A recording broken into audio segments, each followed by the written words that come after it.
Hello.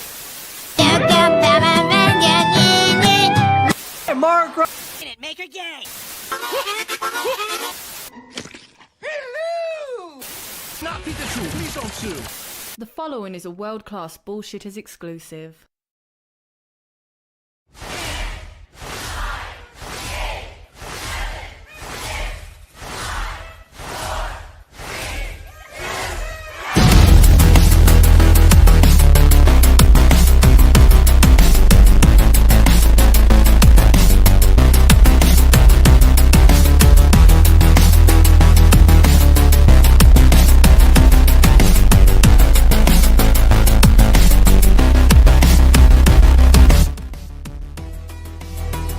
Welcome to World Class Bullshitters, the epitome of pop culture. I'm your host, G.M.P.C, and with me tonight is the one, the only, Dion Green. Baby, boys and girls, children of all ladies, we're back. We're back at it again. And I don't know about you guys, but it seems like it's been a pretty boring week. Everything going on. Am I right, fellas? Woo! Yeah, nothing's going on. It's been a lame-ass week. Hopefully we got some topics to talk about. But, folks, we are joined by American Ramrod himself, Coach Kendo Slice. Here on a Thursday night, live coming to you from the 702. All right. I don't know why I paused the music when you talked, but I did. And finally, we're joined by our guest, our replacement Nick for the evening. You know him, you love him. Say hello to Pete Daddy Dollar. Hang on, I gotta do my little Oba Femi entrance. Because that's the hot thing that everybody's doing, the Oba entrance. It's great to be here, gentlemen. Thank you for having me. It's good to see your smiling faces again. Hail to the chat. And boy, oh boy, did I come on at the right night. And yeah, the pinch shitter, baby. That's right. Don't forget the fifth man coming off the bench. You got a question already. Is Nick gone because he was on the list or something? We cannot confirm nor deny. Yeah, look. As somebody who is attorney adjacent, we're not going to speak on that. Now, folks, we're going to talk about a lot of stuff tonight. That list will definitely come up because tonight we're taking a trip. We're becoming investigators ourselves. What are we going to investigate? The secrets of the world? No, the secrets of the Ep-Files.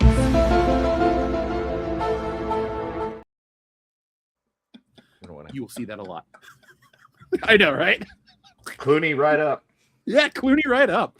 Was he on that shit? Nah, he was on ER fucking around doing dumb shit like saving people. But he's on the South Park movie. The only mention of Clooney's name, and I've kind of looked into it a little bit. I mean, there's so much information out there. The only time his name was mentioned was in passing by Mr. Schmepstein himself. Is he was kind of trying to impress somebody by saying, "Oh yeah, well I know, blah blah blah," but I don't believe that he was ever on.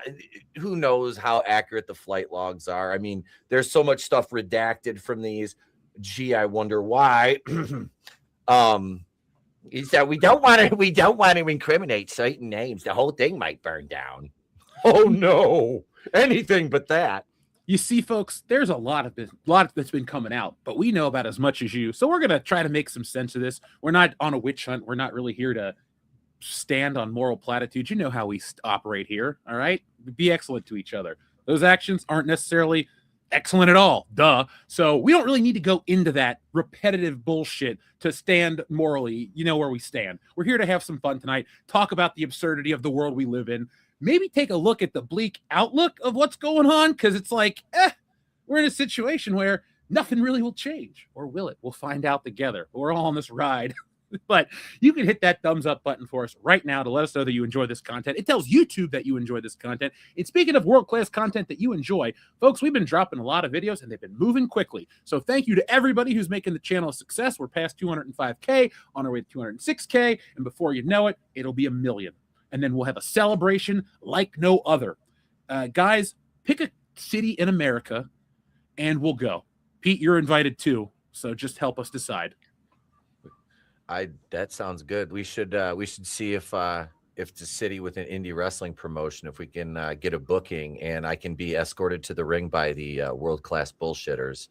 Damn right. Me and Dion can do it. We can do a 3D to somebody. Yeah. Will you call me to get the table? Because like you guys can do the 3D, but I want to be the one to get the table and push it in. Okay, is that cool? Yes.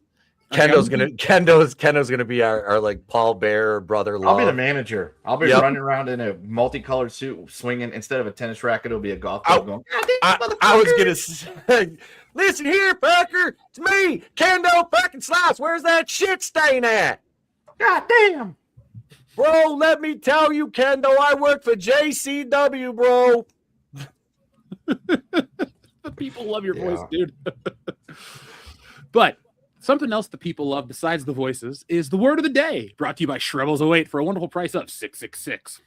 Theme of tonight, maybe. The word of the day is dunce. A few dunces more. Dunce Horizon, the day the dunce stood still, Shin Dunce, Cannibal Dunce, and there will be dunces.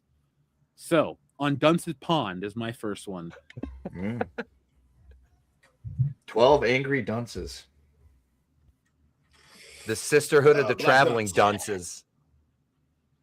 Did you say Black Dunce, Dion? Black Dunce. How about Dunce Blanca? Ooh. Dunce Blanc. Attack of the 50-foot dunce. I'm gonna dunce you, sucker. Two guys, a dunce in a pizza place. Yeah. Wednesdays at 8 on ABC. Robo dunce.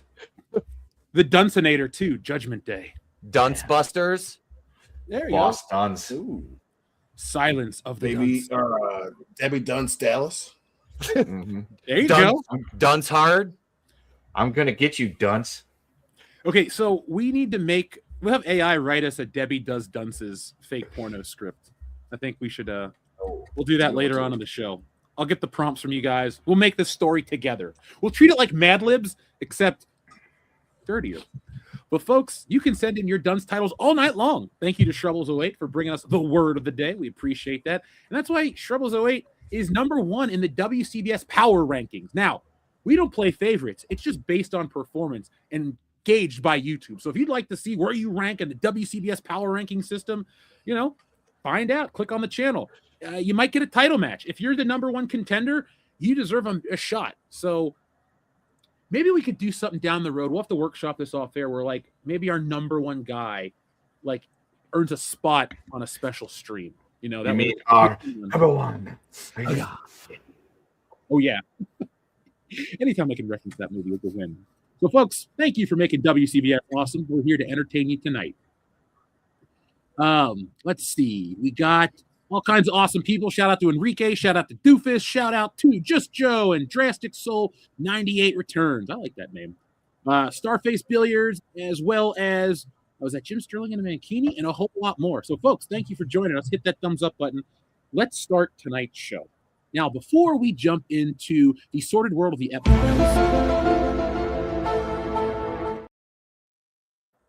let's start with a fun story. Now, show of hands, and I know we're all going to raise our hands. Who here has at least seen a clip of Stranger Things? Okay. So the show has come and gone, but the show left an impact. Fans loved it. Critics liked it. Last season dropped, and it disappointed a lot of people. But I guarantee you, I have a lady who's more disappointed than anybody over the show. Because there was a woman who thought she was dating Stranger Things star Decree Montgomery before she left her husband and lost $100 or $10,000, and then realizes the truth. So let me read you this story. My mouth's a little dry, excuse me. A woman was left without a husband and down $10,000 after she was duped into believing she was in a romantic relationship with Decree Montgomery. Michaela, a filmmaker from Kentucky, thought she met Decree, who was best known for playing Billy Hargrove in Stranger Things, on an online forum for creatives. The pair really hit it off, and they both opened up to each other about their respective relationships. Ultimately, Michaela was told that Decree had split from his girlfriend and later decided to divorce her husband to be with him. The fake Decree then claimed to be cash following this breakup, and Michaela eventually loaned him a total of $10,000. In light of her growing more and more suspicious about her boyfriend Decree, Michaela contacted Catfish for help, and it was discovered that the man she was talking to wasn't actually Decree Montgomery. Guys, shocker? I cannot believe it. This chain of events unfolded in such a manner. Yeah, why would somebody impersonate an actor? I mean, to be fair, at least he picked a good one from the movie or the show to pretend to be. And we're in 2026, used to be 2025. It's really easy to find these things out about like who's up to what and being able to check these things. It's like I used to feel bad for people that get catfished. I don't anymore, especially when it's catfished by a famous person that says, "Hey, person I've never met, I'm suddenly interested in you. Let's be friends." And then asks for money. It's like, what I mean, if it's Joey Lawrence, I could believe that because the dude's like hella broke. But Whoa, my money's gone. whoa, Blossom, I need help. Whoa. That's what you could do. You should impersonate him. Tell him that Blossom took all his money and that she's got the Big Bang Theory money and she's screwing him over and you need help. That would actually work. People do not do this. It's called fraud. No. Don't do this. But it would work if you did somebody like Joey Lawrence and you found some lady that's like 42-ish because they would have been 10 or so when Blossom was a thing. So they would have had the crush on Joey Lawrence and just that would work. See, that'd be believable. Some lady's like, yeah, I got catfished by Joey Lawrence. I'm like, I can believe that. I can believe that 100%. But like anybody who is a known person on TV or movies now probably isn't going to be hitting you up for dates on, WhatsApp. No. I got catfished by Bobcat Goldthwait. He promised me a new life. Could you imagine somebody saying that to you? Bobcat told me he loved me. With that fucked up voice of his, I just knew he had a heart of gold. Look, I was gonna play a little game. Yeah, man, Police Academy changes a person. He was married to that hot redhead Nikki Cox. Was he really? Yes. Holy shit, he pulled that off? Yes, dude. He's Bobcat Goldthwait. Everybody loves him. Oh, look, yeah, she was a shiksa. Yeah, so she was hot and she was a redhead. So there you go. And she wasn't like his mother. Even in the chat, Nikki Cox, wow, he's batting above his average. Yeah, How do you dude. Bobcat Goldthwait? Is he our first like Was a Hall of Fame celebrity of the season year? Yeah. Well, let's move on to another story because originally I was going to set this up as which story's real and which story's fake, but they're all crazy, they're all real, and I thought, fuck it, we'll play a game later. So Kendo sent me this next story, and I didn't even I checked the source to make sure it was really posted by the real New York Times. I thought it was the Babylon Bee. Me too. You can fake check marks on the internet. We have a check mark because we paid for it. Fake Dion, what's that fake ESPN account that's like not ESPN or something like that? They post fake ass sports news. Anyway, I thought it was that. EPSN? So maybe. So folks, this comes from the New York Times. From The Athletic, reports have surfaced before the Winter Olympics that alleged ski jumpers are injecting their penises with hydrochloric acid to fly farther. The World Doping Agency has vowed to investigate. If it'll we need to get as many goals as we can because Lindsey Vonn just went down. Damn, if you got to poke a schmeckle with a little peckle, do it by any means necessary. Dion, there's videos of Lindsey Vonn out there right now, supposedly after blowing her ACL out in a knee brace, doing all these dynamic exercises, and everybody's calling bullshit on it. Wait, isn't she supposed like to be? Beat, so she hurt herself again? Yeah, she fucking tore her she's knee. 40 now, dude.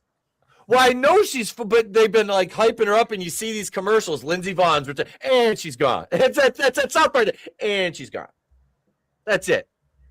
So injecting your penis with some kind of acid to make yourself fly further. If it'll get my bench up to 225, I'll do it. What doesn't work that I actually bothered to read the article because I'm like, there's no fucking way this is real. And apparently you jab it into your hoo-hoo in order to get it to, swell. So that way you can wear a bigger ski jumpsuit, which apparently the suits are regulated by the Olympic Committee. So you can wear a bigger one and essentially flying squirrel off the ski jump. Because I was like, how would it work? You're cutting out your aerodynamics, but you go off the ski jump and then you're wearing a little bit bigger suit, which helps you glide further. So they're essentially jacking themselves up full of, whatever to make the hog bigger, to wear a bigger suit to flying squirrel on the ski jump. It's retarded. As long as they're not like elongating their nutsack to use that as a flying squirrel suit. No, that's what they're going to use for when they get into like the combat sports to be able to have something to use as a weapon. It's a way. I mean, it's like Randy Marsh, but not as bad. I love that episode so much. Yeah, I need some of that shit because I never go off the top rope. You want some medicinal KFC? I mean, you live in the perfect state for it. Good old Michigan. Cheapest in the land. Where on the mitt can you get the best prices? Anywhere on the hand. That should be an ad. Seriously. I'll say this. I walked into my local provisioning center, and I have like over the last 6 years I've been saving my points because I only go to this one particular one, and it's like Cheers. I don't really go to bars or drink that often anymore, so it's like that's my Cheers. So I go in there and I use some of my points, and I bought a couple 4 pre-rolls for $35, a couple bags of candy, and 2 carts, and I walked out and spent 82 cents. Nice. Because I used like 4,000 points. I'm like, it was like retail for like $70 and I spent 82 cents. I'm like, this is the life. This is the good stuff. This is what we fought for. This is what we stormed the beaches of Normandy for right here. This is the dream that MLK had for us to get perfect deals at our local establishments for Black great History prices. Month. Yeah, it's like equality and cheap weed for everybody. That's the fucking goal. What more do you need, folks? Equality and cheap weed for everybody. You can't ask for anything more. Malcolm. I would pay good money if we could get Dion a cameraman for him to walk into his local provision store and demand 50% off for Black History Month. I would just love to see the reaction. Dion, you might actually, if you talk to the cute biracial girl, she'll give you a deal. The guy, I didn't have enough money that one day, and the guy's like, "Oh, I got the rest covered for you." I'm like, "Thanks." I was like, "Bro," and I just walked out of the store. You know how to I'd promote them if. Yeah, that girl's cute too. So. You know how to guarantee he'd get that discount. I'll go with him, and I'll be like, "Now I advise you, if you refuse him this discount, it'll anger us, and you don't want that." Oh God, you don't want that. I love you, Pete. I'm glad you're here tonight. I have no fucking filter anymore. This is what happens when you get as old. When you're as old as I am, the filter just goes away. That's like at wrestling practice. Like, do this. I'm like, I don't want to do that. I'm like, I just have to now. It's like, I don't even want to do that. I'm not doing By the way, and to close out our penis injection segment, I did ask Grok if this was real, and Grok responds with yes. Reports from Build are covered by the New York Times, BBC, Reuters, and other claims that some ski jumpers are using the acid for temporary penis enlargement. And then they go, Kendo explain the rest. It sounds wild, but it's being taken seriously, says Grok. So I'm glad Grok is the man on the street to let me know what's being taken seriously. Who would have thought that was a sport that would benefit from injecting your penis with stuff to make it larger? Ski jumping. Are there other sports that would benefit from injecting your, like, is that going to be a problem at the Super Bowl this year? Like, are they just going to inject it right in and play? I mean, maybe after the game. John Madden comes back from the dead. Well, Pat, we've got here at Super Bowl. I don't even know what Super Bowl it is. Super Bowl 60, Pat, and all the players they've ejected their penises. Pat, look, I drew it up on the telestrator. See here, look at Drake May. His penis is twice the size. Pat, it's huge. He's got a huge cock, Pat. And let's not even get into some of those linebackers. You know what I mean? Boom, yes, Pat. John. Boom. Penis enlargement. Those poor cheerleaders, Pat. They're going to be sore. There's going to be more child support payments than after any other Super Bowl. Pat, back to you. Now to Pam Oliver. We need to do a commentary where we all get together and we actually record commentary for some real footage. I think we'd have a lot of fun. It would be ironic if they did do that for the Super Bowl this year, since it's streaming on the cock. Speaking of the cock, Ruddy, great answer. Amateur wrestling. Nobody wants to grapple a dude with a hard on. The next week in the Summer Olympics is this dude. Give each other the old oil change. Yeah. Is that a roll of quarters in its sink? Nope, it's penis enlargement injections. Yeah, I got the acid, the needle right here. You want to share? Specifically, doesn't that go against the doping rules? Nobody said having a huge cock's going to help you win a wrestling match, but by God, he's going to try. You would think it'd be more of a hindrance because there would be something to accidentally grab a hold of and get leverage on the guy. Grab his dick and twisted. He grabbed his. By God, he grabbed his third leg. Yeah. Is that an ankle lock? Never mind. Ah! Oh no, Kurt Angle twisted. He'll make your penis hurt. Here, snap. I thought I had his leg the whole time. It was his dick. Somewhere right now, Joey Ryan is very upset that he didn't think of this first. Goodbye to that guy. He's a piece of shit. Oh, yes, he is. Yes, he is. Probably at his local speedway. Yeah, I think they should fire him. He's only good for his local Sunoco. There you go, Dion. I'll pick a shittier gas station. Actually, you can't get shittier than Speedway. It's kind of the bottom. Admiral. I'd say. Hey, it's a respectable franchise now. The glory hole is actually in the door. It's not just splintered wood. Is that why you stop on 94 on the way down? Hey, and the reward points. You know what I'm saying? Speed card rewards. You get a lot. You know, get a blowy from Ginger, and you get 5 cents off a gallon. Yeah, Ginger's the best, man. Can you use your rewards points for a blowjob? Oh, I can't believe there's red tape for that. This is probably the most dick intensive talk episode since episode like 69, 65. Yeah. Oh, is that when Dustin couldn't stop looking at him? I think it was before that, but it was around the same time when Dut couldn't stop looking at the dicks. Our friend has a question. Starface says, "Do you think they would shrink their junk to improve their performance? Would they be willing?" You would think, but apparently it's so they can wear a bigger size suit and get more flap action to glide. Bonnie Blue style. What he's asking is, would athletes go the opposite route? Like if you were guaranteed to win a gold medal, but you had to lose an inch length and girth, would you do it to win a gold medal? I mean, as much, No, what you would do is you'd win the gold medal naturally. Then you'd go join like WWE or something like that. Then you would get on the gas because it wouldn't matter if it shrank at that point. Could you take steroids and use the hyaluronic acid to like balance out the effects so everything just stays the same? Yeah, it's like Seinfeld. Everything just evens out. Yeah. It just evens out. Clone Geek with the win. Imagine a brothel with reward points. I would venture to say that they probably have something like that. I'm going to write that down because we're going to write a skit about that. A brothel with reward. If you're out here in town, we'll drive to Pahrump and we'll go ask them. Be like, so do you guys have like frequent flyer miles or like a rewards program? Because I guarantee you they have people that go there quite a bit. Preferred customer discount, reward points. They got like they have like a swipe card for it. It's like, how many points do you have in your card? Oh, I see you have 50,000 points. That's double anal. All right, good job. There we go. Yes, I've been waiting for a decade. Yeah, we'll instead of doing a cartoon skit, we should just do a recorded skit. We'll have some fun with that. Maybe I'll use programs to turn it into animation. Pucker up. You guys are on a roll tonight. Folks, in the chat, we do have our goals. We'd like to hit those, so thank you very much for making those happen. But if you can't make that happen, at least join the poll. Right now, we have a poll on the channel. Are you watching the Winter Olympics? Yes, no. Sports. Who gives a shit about sports? And currently, no is in the lead with 55%. So I will watch the hockey, and that's it.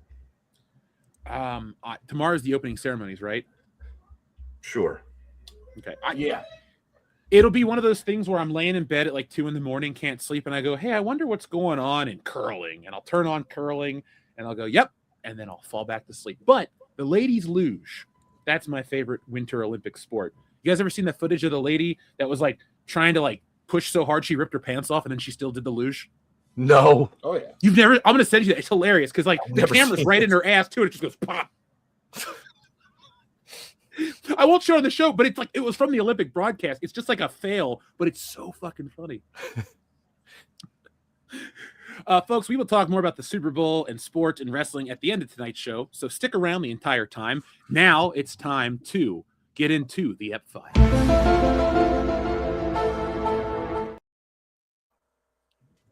Just enough so we don't get a copy strike. I believe it was January 30th. There were over 3 million documents released by the DOJ. And you guys can do a much deeper Google search onto what's in the documents, what's being redacted, what's being taken away.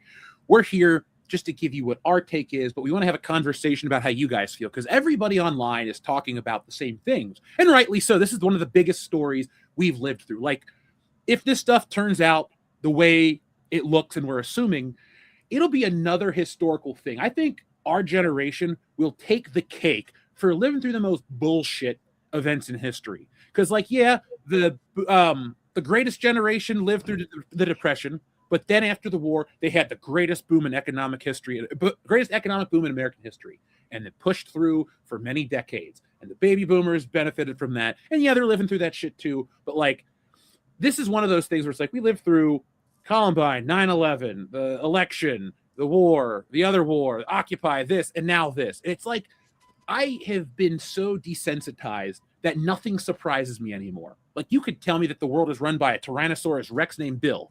I'd fucking, and you show me, yeah, that makes sense. Like, this stuff, all it has done for me is make me realize the world's dark and a lot of bullshit goes on, none of it world class. So that's kind of my whole opinion on the thing. But I wanted to open up the discussion for you guys in the chat, because I'm really interested what people are saying outside of just like memes or regurgitating the same points. So, Dion, you're a level-headed guy. What were your thoughts when you started seeing the stuff that was in this files come out? Well, first, we were told they didn't exist. And then, you know, everybody now is getting to put their money where they said their mouths were a little bit ago. And a lot of that is not in the way you think. So when it first came out, it's like, oh, this is going to be very big. A lot of people on either side of whatever fight we thought we were in are going to be involved. And sure enough, there are a lot of names on both sides mentioned. And it is, if anything, this whole thing is a great litmus test to as proof of a lot of people were full of shit. And, you know, hey, we said on this show multiple times, listen, if there's one thing in common, everybody loves a little degeneracy, right? And a lot of people that the public thought acted a certain way, said certain things, did certain things. Well, a lot of those people are listed. So we're just going to see what's going to happen, man. A lot of, you know, obviously before January 30th, this was a big deal. And a lot of people claimed that it was a big deal. So if anything, a lot of shit's about to burn down. A lot of stuff's about to burn down. Not just obviously in the United States, but obviously, you know, the people involved across the pond, you know, certain people that are, hey, in positions of power in the upcoming Summer Olympics. So it's a far-reaching thing. A lot of folks who have very big reputations are going to have a lot of questions. And like I said, we're going to see who was all being real and who was all full of shit. Now, before I get to Kendo and Pete, I saw somebody in the chat say this is all a distraction. Now, I'm being not a dick about this, but like, what would this be a distraction from? I believe other things would be the distraction from this, because this is kind of a damning thing where it's like, you don't want people to look at this. I just don't see what the other thing they're trying to get you to look at. Is it like the riots? Is it the ICE? Like, is that, because I think both are crazy. Anybody that says this is a distraction is either backtracking, moving the goalposts, or like I said, full of shit. Because again, this was a huge thing that people made a lot of decisions about, right? And either it's a big deal or it isn't. And a lot of people who are implicated said the same thing. And obviously now with the people in certain positions that are supposed to be doing certain things, like I said, we're gonna figure out who's real and who's full of shit. So if people say, well, this is a distraction, what more would this be a distraction for? Yeah, all my thing is even if it was, this was supposed to be the thing. So again, you know, people saying it's a distraction. Wake up, son. Wake up. Oh God. Okay. Somebody in the chat, I got to read the article, kept saying Bob Iger was named in these files. According to InsideTheMagic.com, the Disney dossier, why Bob Iger's name appears in the unsealed Epstein files. Well, I have to read the article. I can't make accusations. But while I look at this, Kendo, Let us know what you think about this, and then when you're done, Pete, chime in, please. I'm gonna. Yeah, this isn't a distraction.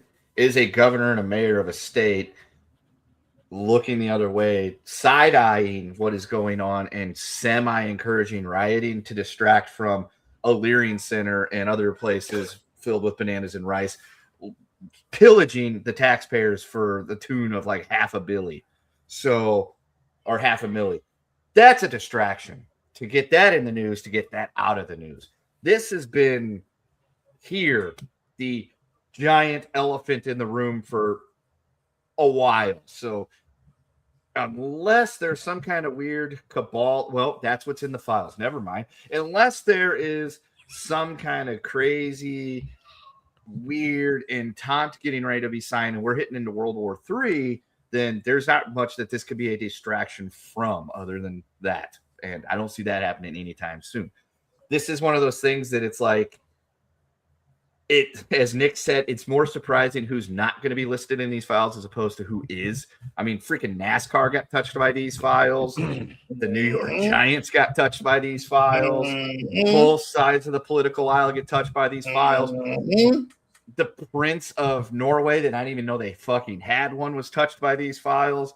The British monarchy, which we already knew because Prince Andrew's name was out there already for a longest time. So they're dealing with it.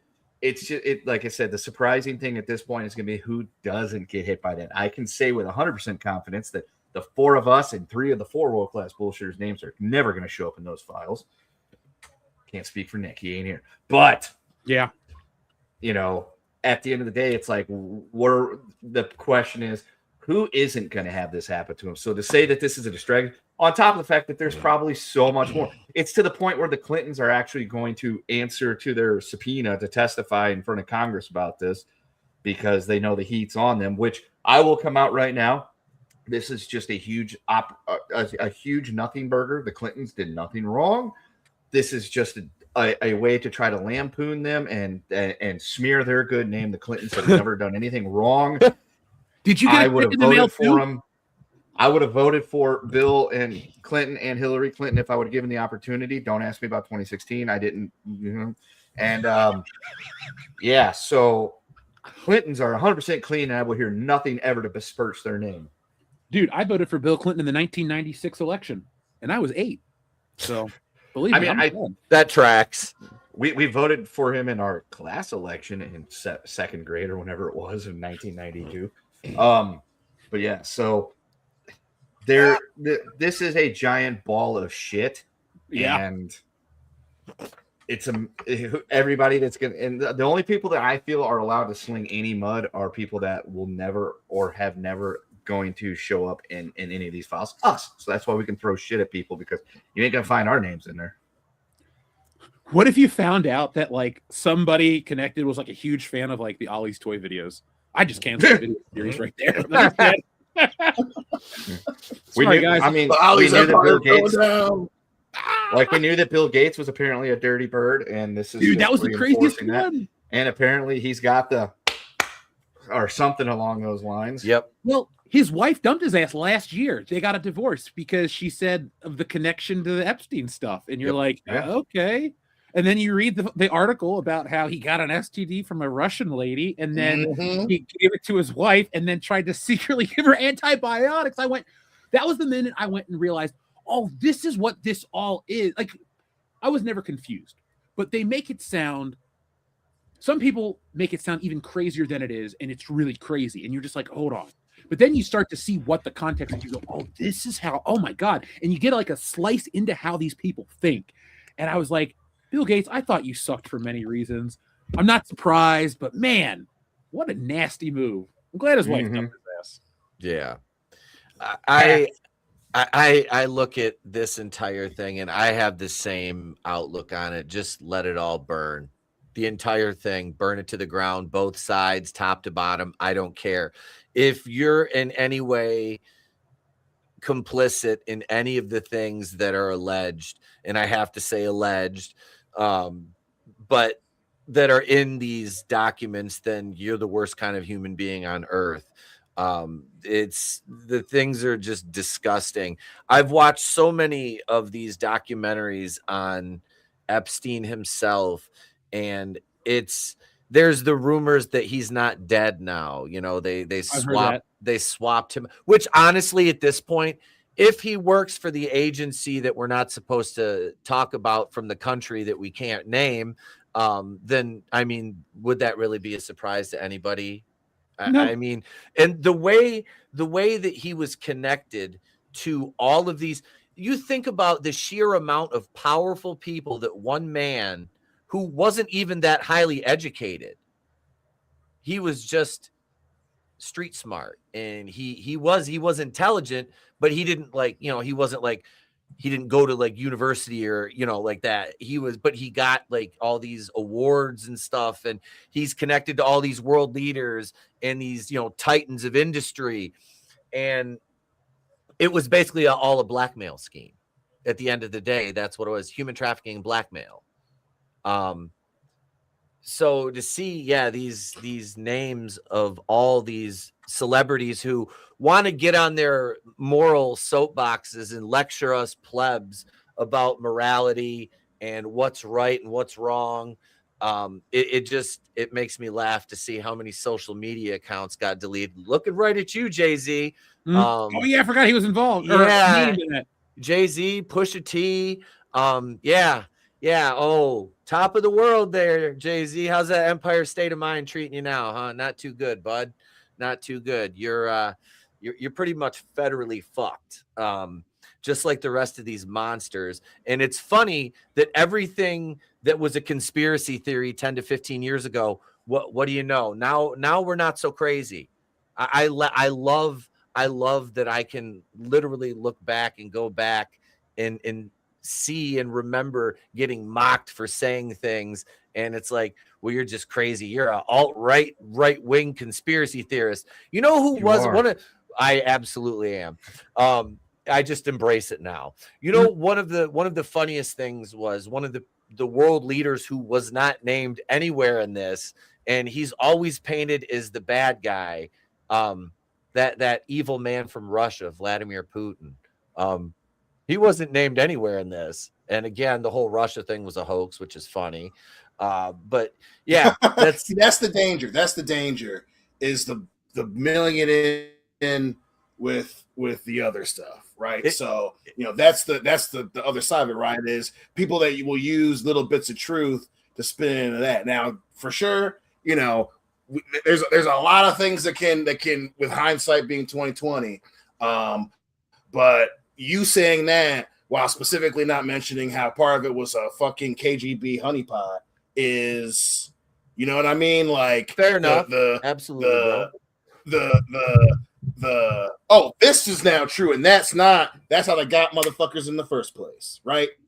So think macro. This is the realization that the big reminder is it is the elites, and then there's the rest of us. Mm-hmm. And before, if you're gonna people that want to use the monocle of clarity, the other thing that people were saying was, all this shit is manufactured to get you to say wild shit to distract from the shit that we are looking into, right? And you know what? That's not crazy. The fact that KGB honeypot should be, that's wild.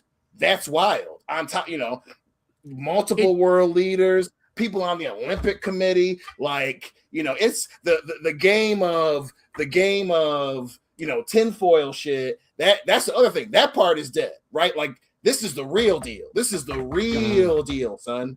The fact that the whole culture war was a part of it. That's what I was just about to bring up. That shit. Yep. All of this shit, like the manufactured outrage shit, is part of it too. It didn't make sense after a while. Yeah, I was like, why are they doing these things? Yep. Well, it's Marxist. Yep. It's Marxist propaganda. It's divide and conquer. And the way you divide is even Marxist, son. It is the motherfuckers with way bigger bank accounts than you.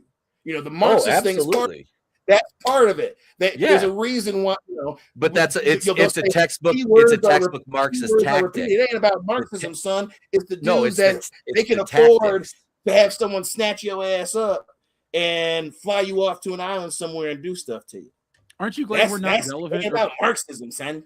It's about But aren't people you who guys can glad afford we're to not do relevant whatever enough the or fuck pretty they enough want to get with whomever abducted they by these want. people? But Yes, I think that every day. No, I don't think let me clarify. I don't think the entire Epstein thing, I'm not saying that, but the culture war part of it, that is a tactic used to divide and conquer, which is a Marxist tactic. Now, the other stuff, yeah, that's your elites doing an their invasion tactic. That ain't just yeah, Marxism. That's war, son. That's that real deal historical shit that you read about from societies thousands of years ago. The divide and conquer of the classes thing, especially with, nowadays it's the internet, right? Like, Disney getting caught buying bot accounts was something we talked about during Star Wars, but of course, people didn't want to, they wouldn't do that shit. And we've got the freaking president of Disney's mentioned. You know what I mean? If they're doing this shit for movies, what do you think they're doing when they are, itching for some pretty people? You know what I mean? It's that shit is wild. Have you guys Wild. seen the people trying to make excuses for the actions? Like a lot of these extreme commentators are like, well, the age of this, or it's not that big a deal. Like I have seen way too many people try to make excuses for this shit, and I just on Rogan show. That was the fucking one that pissed me off. I don't watch him every day. I don't watch him every week. Dude, but that Michael Benz guy that he had on, and then I read into him, and I'm just like, I don't ever want people to just agree with me just to agree with me. If you agree with what I'm saying, cool. If you don't, tell me. I don't get offended. I'm not weak like that at all. But I just couldn't believe that people were trying to make excuses and pacify this shit. And I'm just like, are you all connected too? What's going on? Because you're finding out it's just a series of dominoes. It's not right or left. It's literally everybody that can't afford to live above a certain line. You're in this. And here's the thing too. You could be making 190 grand a year. You might be a fucking millionaire, but you're not a billionaire. You're not Elon Musk. You're not in that camp. And it makes me, I always question why people would champion rich people just because they're rich. Like in the comic book world, Tony Stark is beloved because he's rich and a philanthropist. In the real world, people are having pissing contests like high schoolers, and that's fine, but it goes to show you that the mentality of the people that have the power are fucking dumb. I don't care how you want to vote. Like these people are just fucking dangerous and stupid and can't be, I don't know, they can't control themselves. And I just don't know why, like the Rogan Experience or this one guy was wearing an Epstein sweater in one of these videos I saw that was referencing something else. And they're like, oh, it's not that big a deal. I'm like, he kept calling white people the N-word. I'm like, who the fuck is this? I was like, who is this? And why is this in my feed? It's been so bizarre, but not bizarre. It's like, basically it's They Live. And you know what happened? I went over, I saw this shit, I put these on, and I went, oh, okay. All right, that's how shit works. But we already kind of knew it. This is just a little more confirmation. And I got to say, I'm so disappointed in just how everything's shaken out. I don't take big political platitudes. I'm a person, and I'm fucking disappointed that this is how this operates. I'm pissed. Yeah. And they're all on the same side. As an individual, that bullshit was just that. As an individual that is staunchly in the middle class, but does have a good friend that is a simp for billionaires that I found out the other day. So it's essentially, we have found out that there is this group up here, and then there's all the rest of us. And to Pete's point, the culture war thing as a divide tactic is essentially to get us so wound up about there is a black chick in the Odyssey movie. We should get all worked up over that. We're distracted from what's going on with them. So it's kind of like when, the parents buy you the toddler a shiny little toy and throw it over there to him to get him to play with that. So mommy and daddy can go have some little under the blanket tickle time. So that's where we're at. We are the child. They are just throwing stuff at us to keep us busy while they keep figuring out ways to pin us down, I guess, or just keep us, bread and circus time.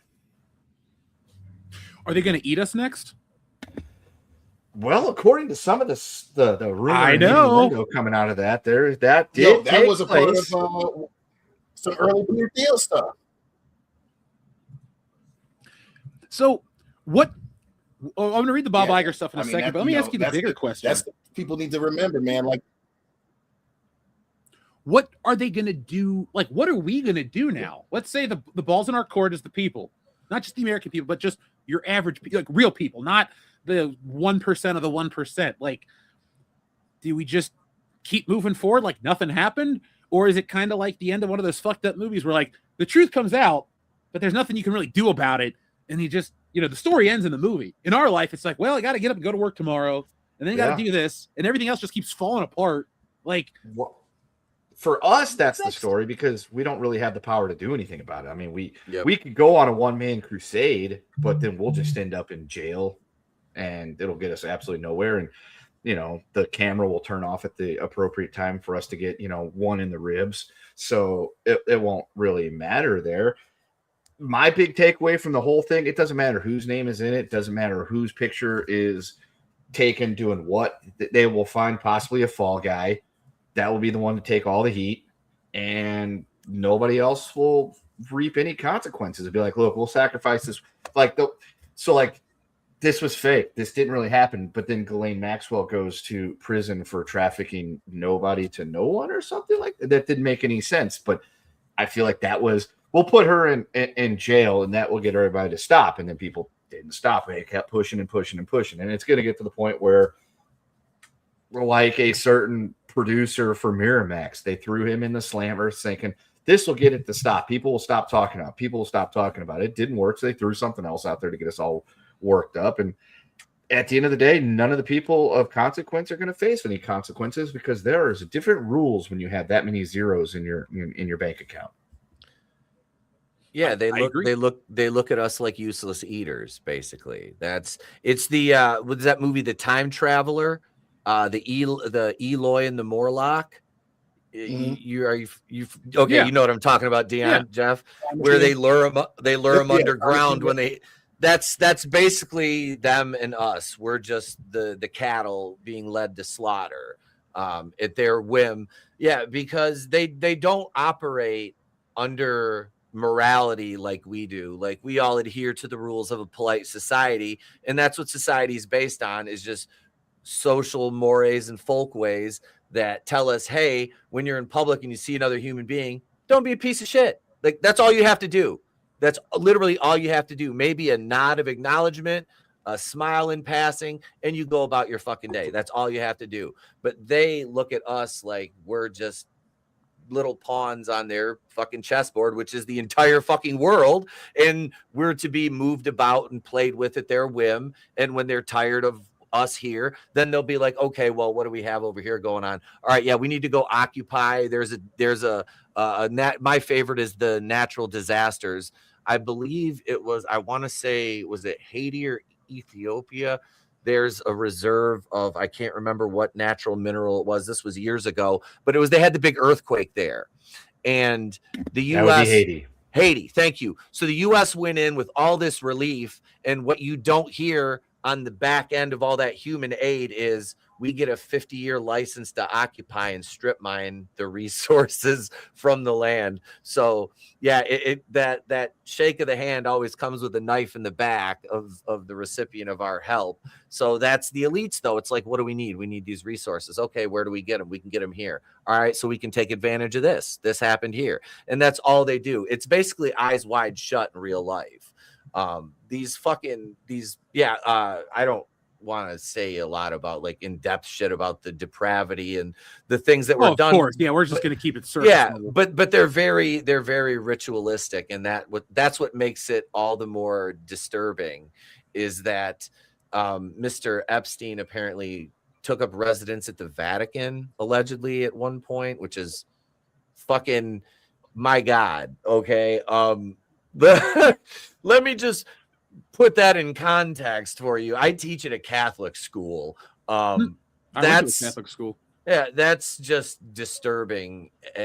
But all the things that have come out about the Vatican and the Catholic Church, and knowing what we know about what happened with all the priests and stuff in the 80s and 90s, that when it really started to come, this runs through everything. This is not just one isolated issue. It's a plague, basically is what we have here.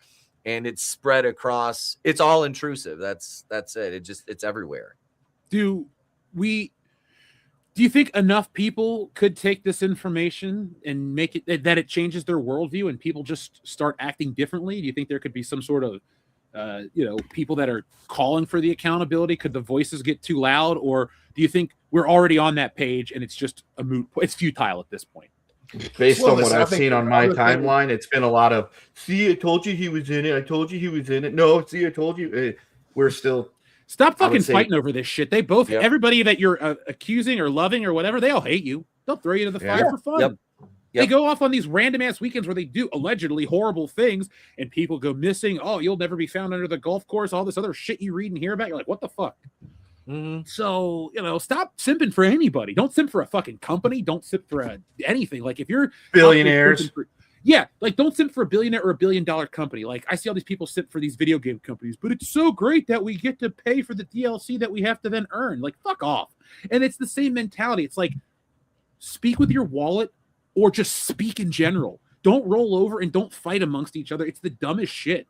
It's like, I get it. You might be so offended about what's going on in Minneapolis or whatever. That's your right. Do that. We're not getting into those politics, but don't let other shit deter you from actually figuring out like, hey, there's a bigger enemy here. I hate to make this comparison, but we are living, and this is terrible. This is Spider-Man 3, okay? And this is the scene where Harry looks at Peter and goes, there are bigger things here than me and you. Mary Jane needs our help. There are bigger things here than infighting on the internet. Swallow your pride and look at the big picture. That's what I want to see people doing, because this is like the end of the movie where it's like, you see how it goes. Come on, people, let's do something. Don't let this be Rocky 1 where we just went the distance and lost. But it could be Rocky 2. Let's win the fucking belt and let's change shit. Maybe I'm too optimistic. Maybe I'm too positive, but I still want to see a good outcome. That's all I'm going to say. Anything else you guys want to add? Sorry, that was my positivity rant. You're good. I mean, listen, my thing is real simple, right? Like I said before, the people who talk a big game, whether it be online or whatever, now's your chance, right? The best, especially for situations like this, is, hey, the best thing to do is to spring the trap, right? Like if you walk around and you buy fucking American flag t-shirts and put that shit on, or you have a fucking don't tread on me fucking flag in your room that you make sure you get caught on the fucking camera, or you say, well, I'll fucking stand up for my neighbor. Now's the time to do it, right? Do it. Like take your ass to the voting booth and prove to them like, hey, we all did our part. This shit's not changing. And we go from there. If you see some wild shit, especially, hey, whatever bullshit you said that you believe in, and you see some shit happening, that whole, look out for my neighbor shit, fucking do it. You know what I mean? Like now's the time, everybody talked a lot for the last 10 years, a lot of motherfuckers, and talked a lot of game. Now's your chance. I say it all, not just obviously, when I'm talking shit to somebody, but now's your chance. Now's your chance. We got shit coming up. If you believe in all that bullshit, if you're one of those people that, hey man, I love Rocky 4. If I can change, you can change. Now's the fucking chance. Now's the fucking time.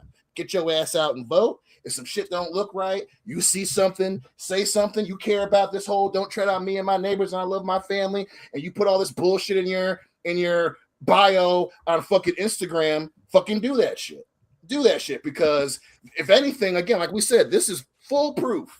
It is us versus them. Us versus them. If you still getting on the internet and you catch yourself getting into a motherfucking argument with a fucking troll account, that's part of them. That's a piece of them. Don't say, oh, I don't believe in shit. I didn't go vote. I don't want to hear your motherfucking mouth. Get your ass out and do what you claim that you were going to do. That's the only way, because, newsflash assholes, a lot of them got a lot of power and a lot of money, and like a lot of that shit from us. So if you talk the talk, now put your fucking boots on, and if you claim to be a bad boy, you claim to believe in all this bullshit, now's the time to prove it, because pretty soon the window's gonna be closed for good. Goddamn it! You think we're gonna see any activists speak up, or do you think they're in that class where they're like, oh, I don't? They're in that class. They're in the class. It depends. Yeah. A lot of them won't. A bunch of them won't. I mean, even lately, there are a lot of people speaking to our boy Uncle Toe Rogan, he Mr. Free Speech had Alex Jones on there. The episode where they talked about this shit mysteriously got deleted. Wait, it did? A lot of people are gonna turn the ground. A lot of famous people who said a lot of bullshit are gonna run the ground. So, I wouldn't bet that you're gonna see some actor or some company person, but I think, depending on the length of time it takes our supposed Justice Department to do anything, you're gonna see some eggs break. You're gonna see some people break away because they're gonna be implicated, or they're gonna realize that they're the fucking stooge. Those people are gonna move first, and then you might see some of that other stuff. Now, a lot of this is image as well, in terms of like how people are seeing how they want to protect it. And I'm using this as a transition. Did you guys see the videos of Epstein being interviewed about how to rehabilitate his image, and how all these like big names are like, here's what we do. We want to go for philanthropy. Don't worry about your past. We're going to sell you as this. I'm like, are you fucking kidding me? Like, there is, and if you're going to be like, well, it's AI generated. Is it though? I don't think that's fake. Any of that shit's fake. That's a level of. Well, one of them was an interview with 60 Minutes. Yeah. Oh, wait, what? I thought it was just Roger Stone. We're going to get a lot of lost media is going to pop up.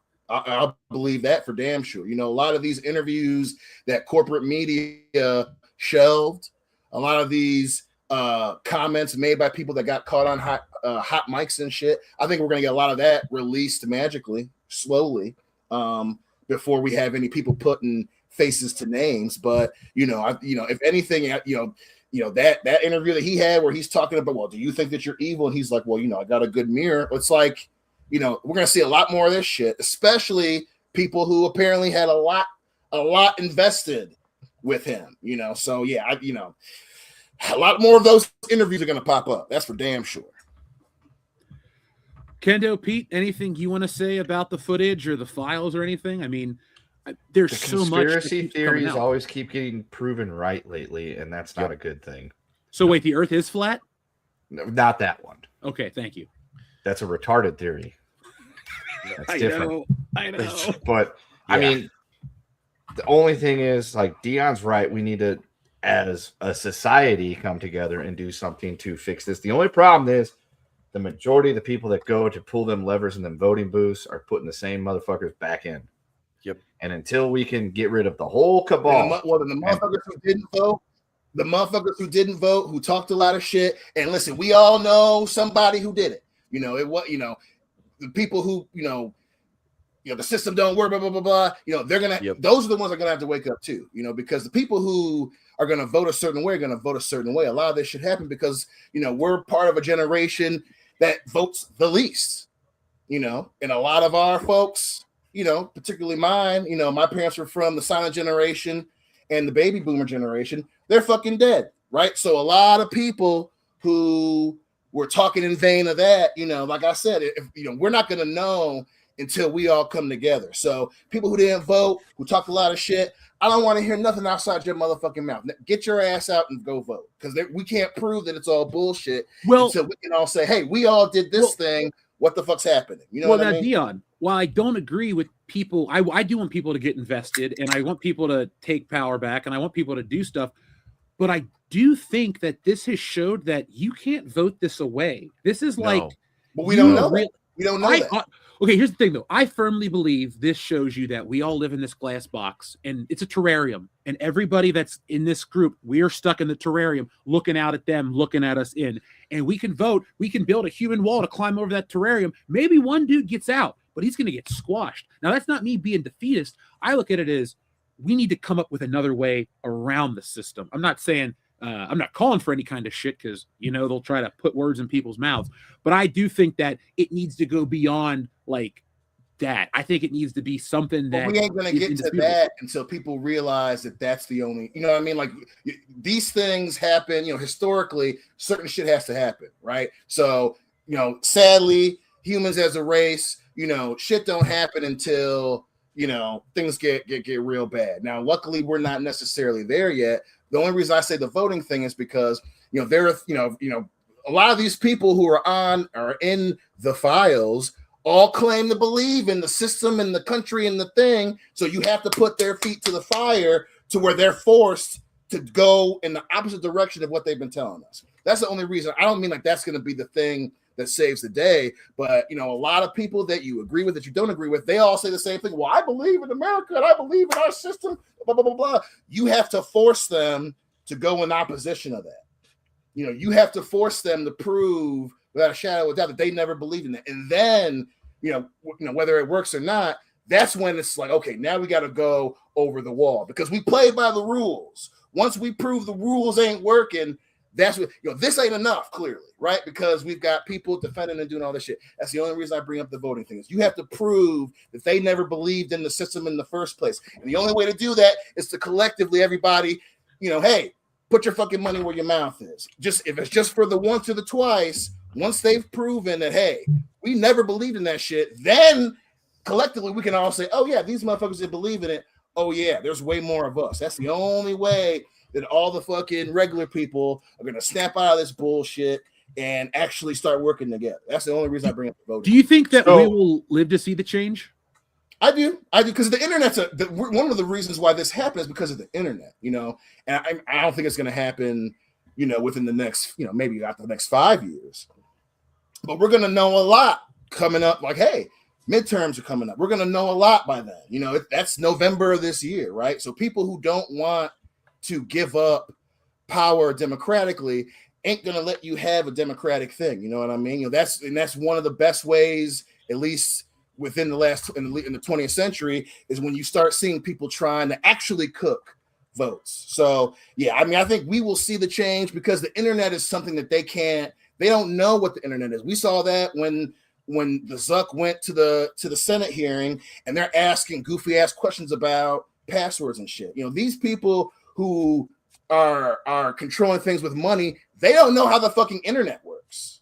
And that's a huge, there's a big reason why a lot of governments were trying to go after go after the internet through legislation in the past year, right? Because if they can't control the internet, they're just going to restrict our way to get to it. So yeah, I think we will see it because they don't know how the future works. Fair point. So here's what I'm hearing. Dion is launching a grassroots presidential campaign. He is qualified. He was born here. He's a citizen. He is over 35 years old. I don't know about all that shit.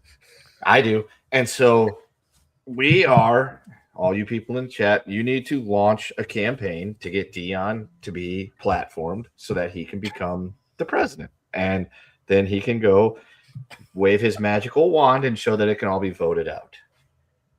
I know an excellent campaign manager. See? Hey, Dion, you need a vice president that will whoop some ass. I'm here because I got a lot of complaints about the world right now. My man. I will yell at people until they're afraid. They're like, oh God, okay, well listen. Because I'm pissed. I just want to real quick before we go into any deeper stuff, I just want to thank the chat for being really cool and civil. We don't jump into politics like regular stuff, but this is one of those issues that's beyond like so-and-so made a comment about the president or so-and-so's telling people to do this. This is something that's like, holy shit, the world's changing again. And we're all involved with this. So thanks to everybody for being cool. I'm reading your chats. I'm paying attention. I'm trying to put stuff on screen for everybody because we do care about what your take is on this. We're more than just, hey, let's talk about Star Wars or some other dumb shit. So thanks for being excellent, folks. I appreciate that. Back to you guys. Anything else you'd like to add? Right.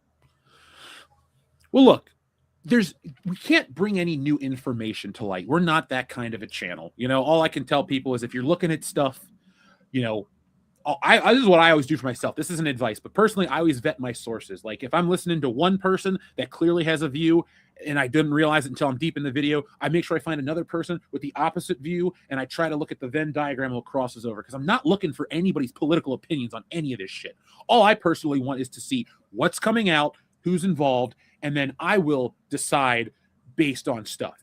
Like I don't need a political commentator to filter anything for me. And if I can say this directly to you guys, always make your own decisions.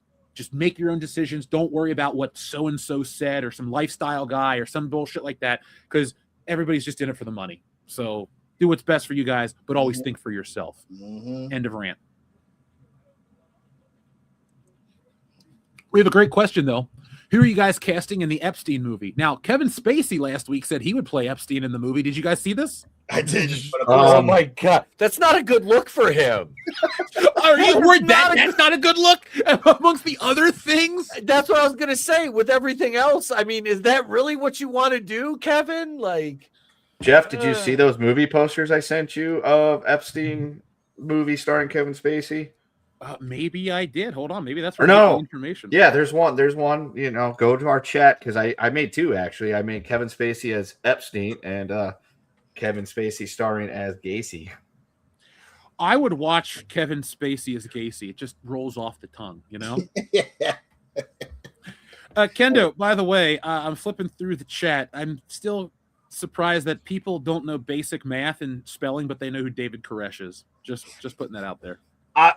Dude, I'll tell this story because it's very lighthearted and funny. So this morning, I'm doing my outreach that I do daily to the youths of America, and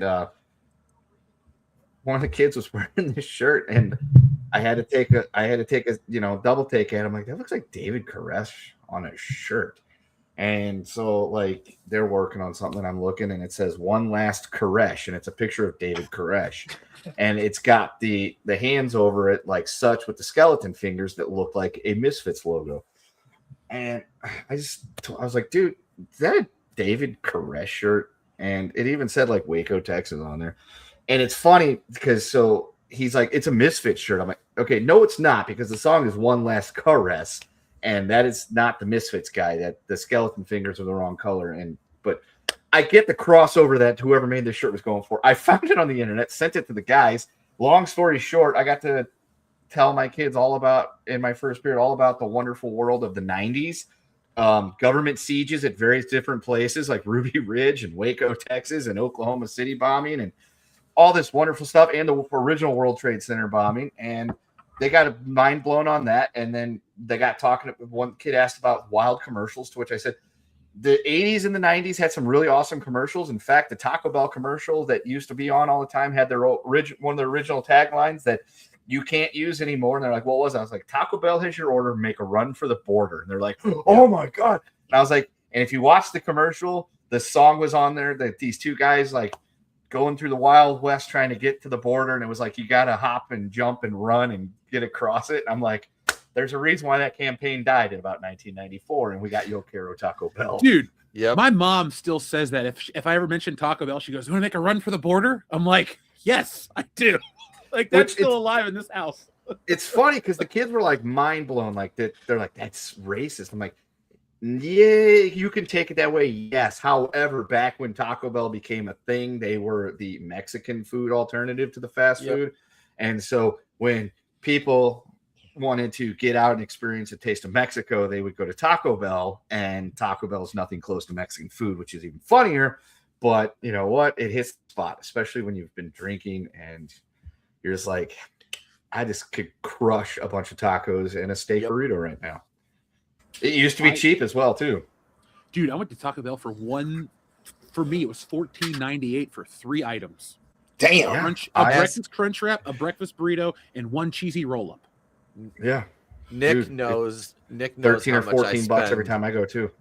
at Taco Bell. Him and Dan went that one night, and my order was like $32. Yeah. I watched Dan get $50 worth of tacos. I eat like a fucking that hog. shit adds up fast. Especially when you're drinking. Like, that is like, because that was like the closest one to my house. So we'd be having a fire. It's like, I want to get Taco Bell. Then we just learned how to make the crunch wraps at home. So it's way better. Because my wife can make them like perfect. Like, it's dangerous delicious. though when you can figure out how to make restaurant food at home, because I got these Auntie Anne pretzels and I'm like, oh man, these taste just like the place because they come with this butter and shit. And I find myself eating way too many pretzels these days because it's like I don't have to go to the fucking mall. I don't have to wait in line. I don't have to have somebody sneeze in the dough. No, I just have it at home. It's great. Fuck. And I like going out too. I'm not a homebody. We have some super chats that have rolled in. Thank you very much, folks, for helping us reach our goal. Or not, sorry, we're not there yet, but helping us move towards the goal. You guys can see what the goal is in the World Class Bullshitters YouTube chat. We appreciate you guys, no matter what you do, as long as you're here. Star Trek: The Wrath of Dunces. After crashing the Enterprise into a special needs school during a drunken birthday party, Captain Kirk and Spock are ordered to perform community service classes to avoid jail time. That comes from Jim Sterling and a Mankini. Holy shit, that's good. That is wild. That is wild. So I've been making these Star Trek videos and people are really liking them, but it's making me watch Star Trek more. So Dion, I've gone down on Paramount Plus, they got a thing that's like the 10 best episodes of the original series. And I went through that whole list, and now I'm thinking, do I go back and rewatch that show? Because, it's not like what people think. Because I remember growing up in the 90s, people were like, Star Trek's so nerdy and lame. And then you watch it as an adult, you're like, oh, this actually has some good shit that's in it. Like, really good stuff. And it's interesting to see what 50 years ago thought the future would be versus what it is. Like, I think that and the Twilight Zone are very important shows beyond just their entertainment value. They got a deeper message, and it's not a divisive message. It's just, this is what we thought the future would be. Is it that way? And a lot of times, the Twilight Zone gets it right. Even the crazier shit, like outside of To Serve Man, but like, the obsolete man about the only guy that reads books and it's a crime, like that kind of shit in 1984 and the stuff we always talked about is Orwellian and never going to happen. It's kind of here. And that's why I love those. Yeah. Shows. I do. There was a thing I saw the other day about like the current Generation Z is like the least book reading generation ever. Like they're reading way less books than we read, and we read less than before us. So it's like, I can see that. But you know what, Kendo? The four of us and Nick, we got to include Nick because he's no, we don't. in arms. He still technically works here. Yeah. Here's what we're gonna do though. This next generation that's stupid, we're gonna just make money off of them. Like everyone that says like the millennials are fucked. No. What the business plan is, and I'm giving you some free advice here. You hold it out. You wait. And then when they have more spending money, you just make stupid shit that's stupidly expensive, and then you can retire. You may be in your 50s when you're finally making some real money, but there's an entire generation of people that don't know shit. So if you tell them like, hey, my name is Ted, but I go by the name Dr. Seuss, here's my book, The Grinch, you might be able to sell a bunch of copies because most people are fucking dumb these days. So, or we could just sell golden toilet trinkets with 6-7 on the top of it, and we. Hey. That might work. I'm already doing it. Like skibbity 6-7, kids. Yep. Yeah. Pick up my Resonator. Hold on. Should we make the Resonator as a comic book, like a fuckboy that looks like Bill Skarsgård? Yes. I'm writing it down. Dude, let's get on the ground floor of this shit now. Fucking, yes. You have the Resonator. You have the Ohio Man. It's like Florida Man, but it's Ohio Man. So write that down. Instead of Skibbity, we can't rip off Skibbity. Well, we could because that's just a fucking nonsense word, right? Yeah. Skibbity toilet's the copywritten thing. So right. We got Skibbity Dibbity guy. You got twin heroes 6 and 7. We could just create this complete. In our term, it'll be the retard verse.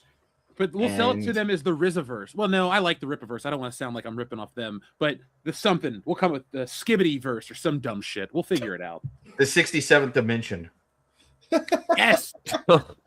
And let's just fuck with these people. There's money to be made. They'll be webcomics only. $10 a pop. And I will keep my finger on that pulse with the Utes, and I will get you every silly shit they come up with. And be like, here you go, put it in there you go, another comic, and we'll be able to ship them out a whole new door. Yeah, I love that riff. I hear 6-7 so much when I teach because I teach elementary school. It's like, oh my god, stop. Like we had a parent teacher call because D2 hates it so much. Oh, he hates 6-7? Yeah. That kid is getting an extra gift. You tell me when I come to visit what he's into. I'm taking him to Walmart or Meijer and I'm buying him a toy. Yep. Does he play Fortnite? I'll send him some V-Bucks or something for that shit. That's that young man. You raised him right. Yeah. You got to get teacher was all they knew that the 6-7 thing bothered him, and then he just lost his cool about it. Did he hit him 6-7 times? Sadly, no. But he held his composure to he was up at level 6 or 7. You know what I'm saying? So he gets the points from the old man. Our friend Overkill161 says in 2028, I predict Dion will become Disney CEO and create the magical world of my black ass. Number 40. Listen, I'm only working with my bullshitters, my four homies. You know what I mean? You know, G.M.P.C. I'm not, that's a company asset. Thanks, If Disney Kendo. wants a piece of that, they gotta pay us with Now- the loads. Now, Dion, I love you even more now than ever, so I appreciate you, brother. Maybe there's an episode of the Terminegro where he goes into an alternate reality and runs into the Resonator and Ohio Man and Skibbity Bibbity and Heroes. The seventh dimension. Kendo, never mind. I'm not gonna fucking actually. I'm just gonna write this one down. I got an idea That's the for crossover. Heroes. Instead of Duck Dodgers in the 25th and a half century, it's Terminegro in the 67th and a half century. He can vote here. Sorry, I had an idea for our villains, the 6 and 7 kids. I just had to draw the visual because I don't want to forget this. The thing is, I got some time this weekend between. They beat the good guys by just driving them insane with fucking 6-7, and then they pick them up and they juggle them. Oh, And somehow Lorenzo Ball shows up. you guys Or are Lamar way, Ball. you guys are way nicer. I was just gonna have it end with the Terminator shooting all these people in the head. It'd Well, I just mean, be that's just how that side issue will end. But Right. since there's 67 dimensions, they can move into a different one. For the original Wait. theatrical run. So Yeah. is it now Terminegro in the 67 dimensions of bullshit? Is that his new is that the second series of books where That's we the have crossover, so we could sell several. Okay. I will get this rolling and then I will just throw my social life away and we will turn the Terminegro into a household name. Let's do it. Yep. Let's see. You wanted a button number 440 did not kill himself, please. Well, first off, since you mentioned somebody who didn't kill themselves. I'm not getting tired of that. Austin, It's dude, still great. in our private chat, you can download the video directly. Dude, yes. Feel free to do whatever you want with it. Yes. I'm definitely going to do more with it. I might even make it just a short, like every time somebody talks about it. And then so, By the way, folks listening at home, before we push that button, all four of us are completely sound, body and mind, and have Yep. no interest at all in self-harm.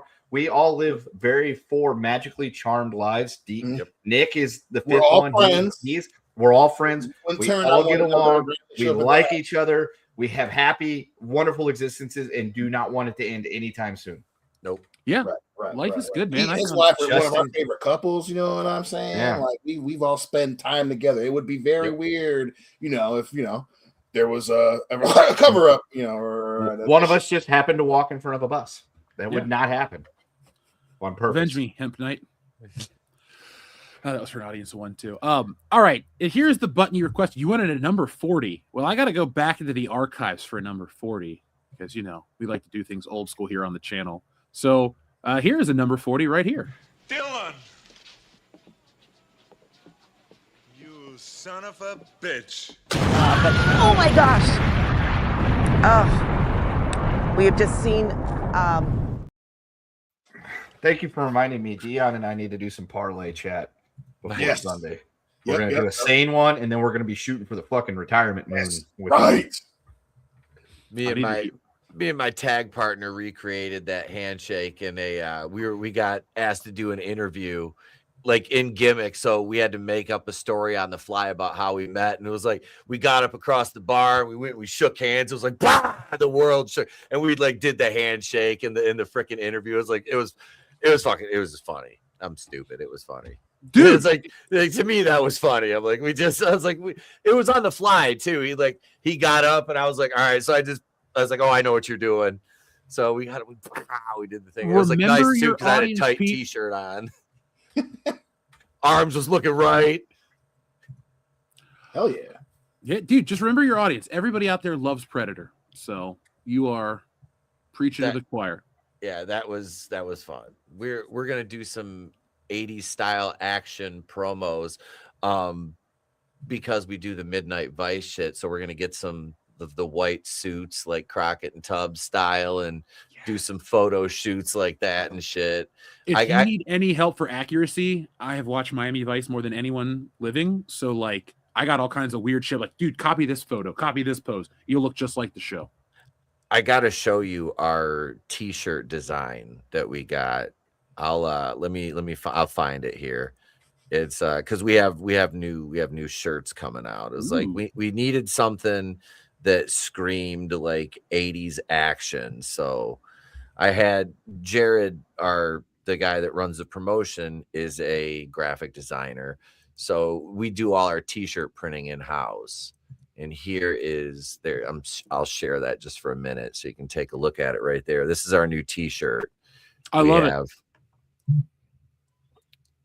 Yep, that's going to be on our shirts. I'll be wearing one of those to the ring next Saturday at our Shogun show, Love You to Death. So it's bring your date to a night of violence. I love it though. But yeah, that's our new t-shirt. Guys, we need a new t-shirt. We haven't had a t-shirt out in a year. Yeah. People have requested the rated R for retarded. Should we actually make that as a shirt? Can we get away with that, or would Rockstar get pissy at us? Probably don't own the copyright for it because it's just a one-off joke. Gotcha. We could do that, and then if we really wanted to, we could make a few Rizzler shirts and things like that, and then just have D2 sell them at his school. Yeah, hell yeah. Oh no! What we do is we give D2 business cards with QR codes. Then and the kids will automatically sign up with their emails, and then we'll just have a whole generation of those people who have like 1 million emails. It's like, all right, guys, we need the modern day equivalent of a fidget spinner. What is stupid? Hey, let's sell them a block of wood and call it cool. Hey, kids, block of wood's out. It's great. It's natural. It saves the environment, and it's so skibbity awesome. Guys, we're gonna be trillionaires. We're gonna be so fucking rich. All this dumb shit. Yeah, I can. Goofus, it doesn't work out. Let's make some fucking money, man. Yeah. Goofus is in 10th grade.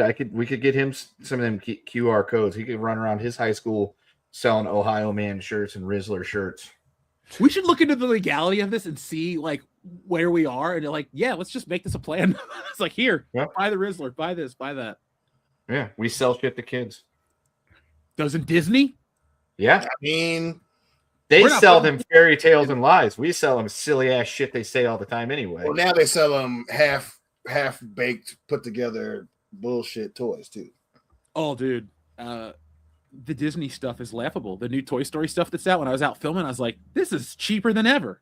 My only complaint about anything in the modern age is if you're remaking, rebooting, or relaunching something, if your quality is lesser than what came out 30 fucking years ago for a price that was acceptable or acceptable in general, just don't do it. Like, you're not going to cash in on nostalgia by like saying, hey, we're going to sell Buzz Lightyear to the next generation, but this looks like a McDonald's toy. Like, come on, guys. It costs the same to make something decent. I'm not saying you need to put all the paint apps. I'm saying like maybe the sculpting could look like the thing. Stop being lazy. Hollywood, Disney, toys. That was my rant for the night, and I'm done.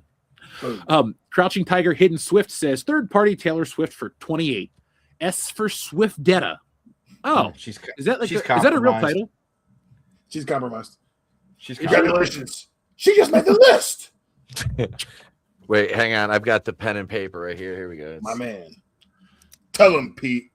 You just made the list. So, Dion, I had a dream about a month ago that I was getting an award, and I don't know what the award was for, but in the speech, I had printer paper, and I dropped it on the ground. Mm-hmm. Started going, arm bar, arm drag. It was countdown on the thing, and it's like, three-handled moss covered credenza. And I was like, thanks. And then I walked away. It was the weirdest first-person dream I've ever had in my life. That's awesome. That's my man right there. My man just has random wrestling dreams. I had a dream. Folks in the chat, somebody asked if we're going to be talking about the Riyadh Rumble. We will talk about the Riyadh Rumble in a little bit. I like to title this year, and I'm not taking credit for this one because I read it, but the Royal Fumble. Because, man, you get together for a show, and you think it's going to be good. Your friend pays $30 a month for ESPN. You guys bring a lot of food. You invite people over. You expect something awesome, and you left honey-dicked. But we'll talk about that in a minute. We're all caught up on the chat.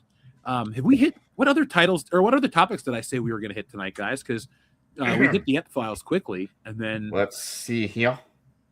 We've got shit. What was the?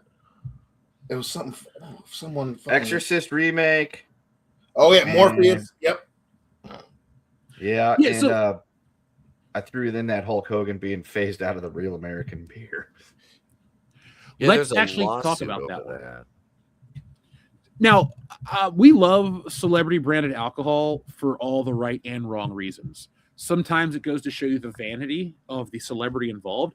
And every once in a while, you get a pretty awesome product like Rhino Dart. Not a cheap plug. We just actually liked that one.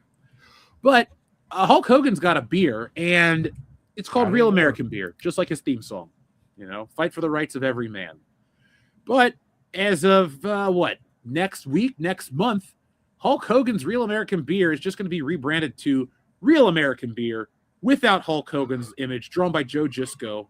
Yes, I know who painted the fucking image on the can by heart because I'm a nerd. But what did you guys think of this? You think the beer's going to last long? I say it closes out 2026 on clearance and then is gone by 2027. Yeah.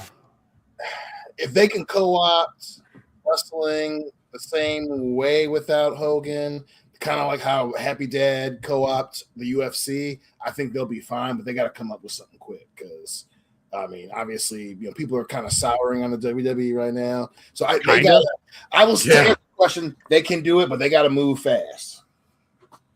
Yeah, they the whole thing, the marketing gimmick behind this whole fucking deal was the fact that it was Hulk Hogan, and it's called Real American Beer because he was a real American and all that stuff.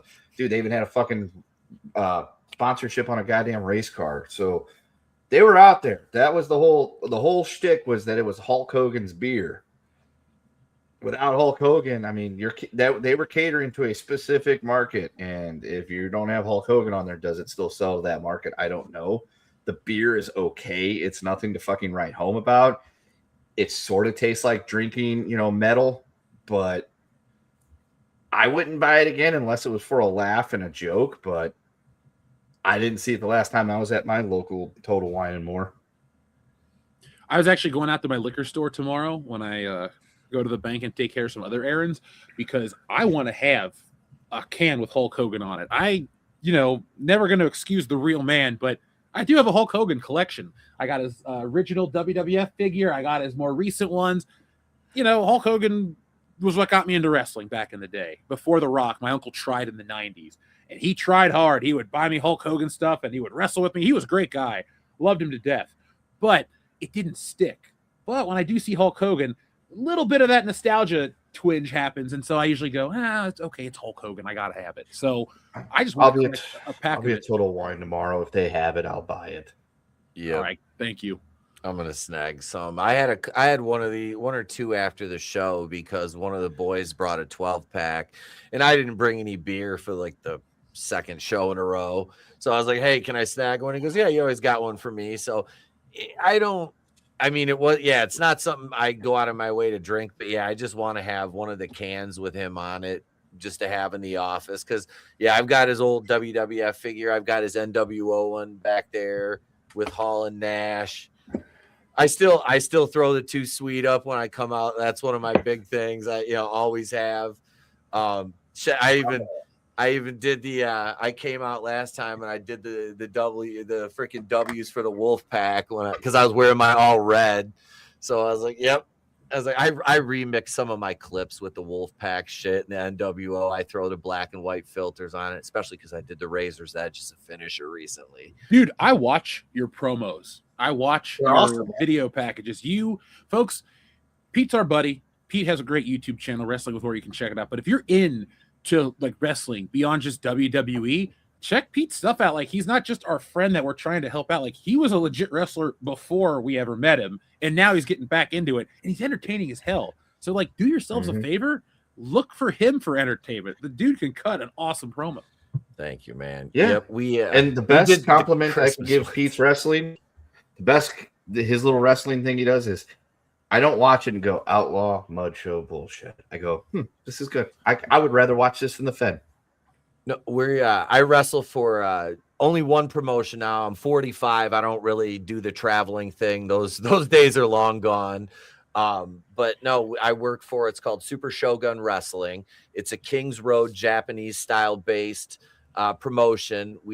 Our ring is set up 365 days a year. It's available every night for training. We just got some new trainees in, but it's a beautiful venue. We had 300 there for Samurai Slam last year, which is our WrestleMania. We have our own steel cage. I mean, it's a nice setup. Backstage catered every show, it's really, we have gorilla position, working monitors and all that. It's a fantastic promotion. They have a YouTube channel. All our stuff is available there.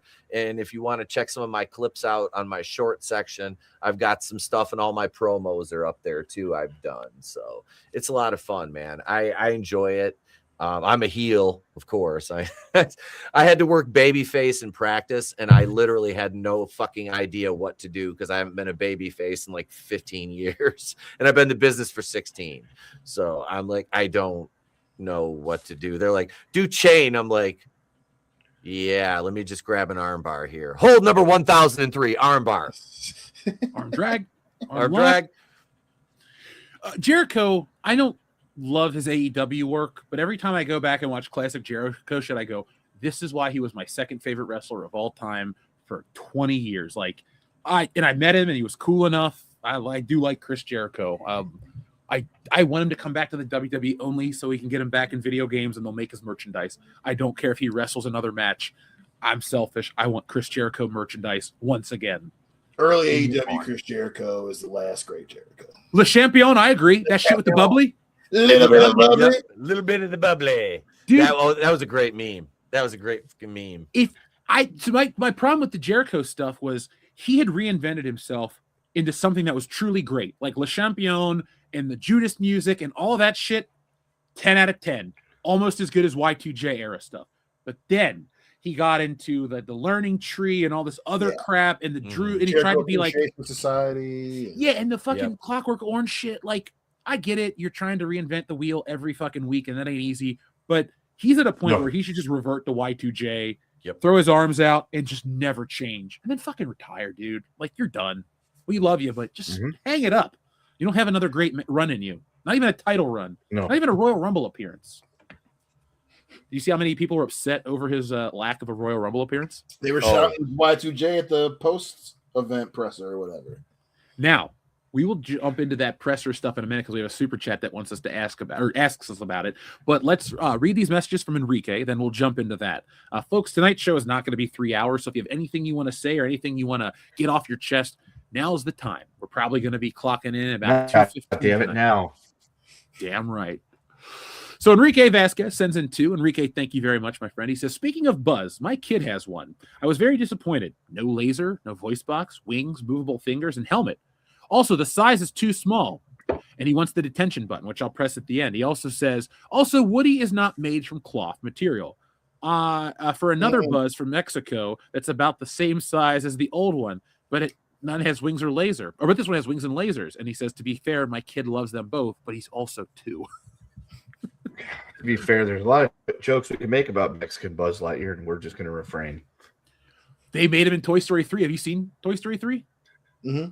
No. Yeah. I can't. No, I haven't. They had a Mexican Buzz Lightyear. No, Buzz Lightyear. Yeah, Buzz Lightyear gets switched to Spanish, and he becomes a Latin lover. It's actually really funny.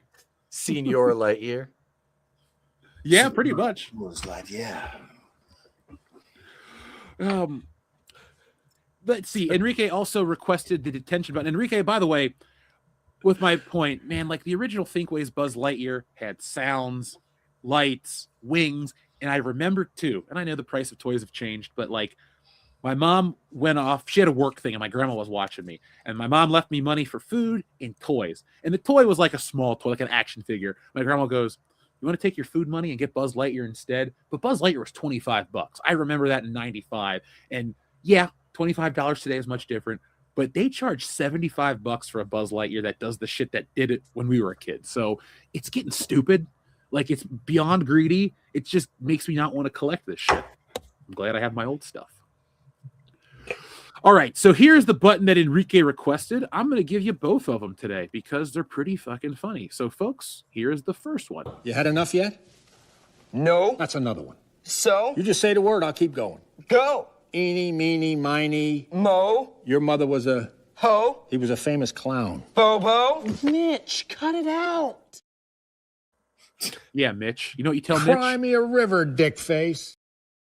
Fucking Dion. God, that part gets me every time. God dang it. Hey, you know what we should do next time we're having a little apartment party at your place? We should show the kids the John Hughes movies and the movies and that movie. Oh, dude, he loved Breakfast Club. Hell yeah. Devin would fucking love all that stuff. I mean, he would definitely love the spoofs because he's kind of a sitcom kid, so he would get the joke. Yeah, that's a great movie. I just need to watch it maybe tomorrow. Fuck watching Star Trek. Enrique, thank you very much. Our friend Xavier to God says thoughts on the Royal Rumble pay-per-view.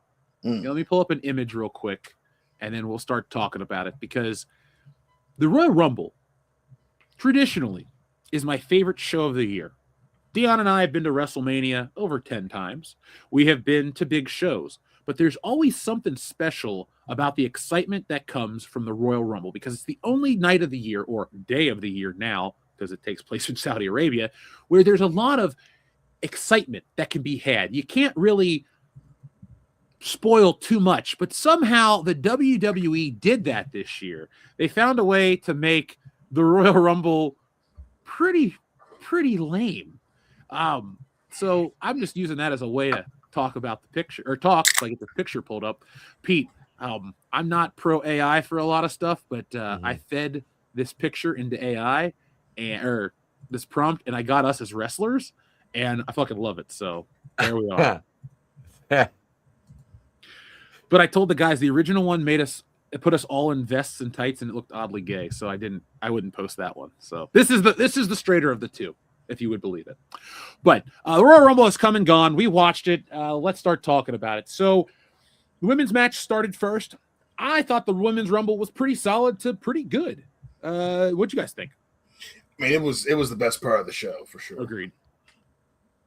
Which isn't saying a lot when it's not the best Rumble I've ever seen. It's not the worst. It's pretty mid, but the whole show is below mid. I think Sol Ruca is a fucking star. Yep. My God, that handstand walk, and then she basically did a sit up just with her toes on the ropes.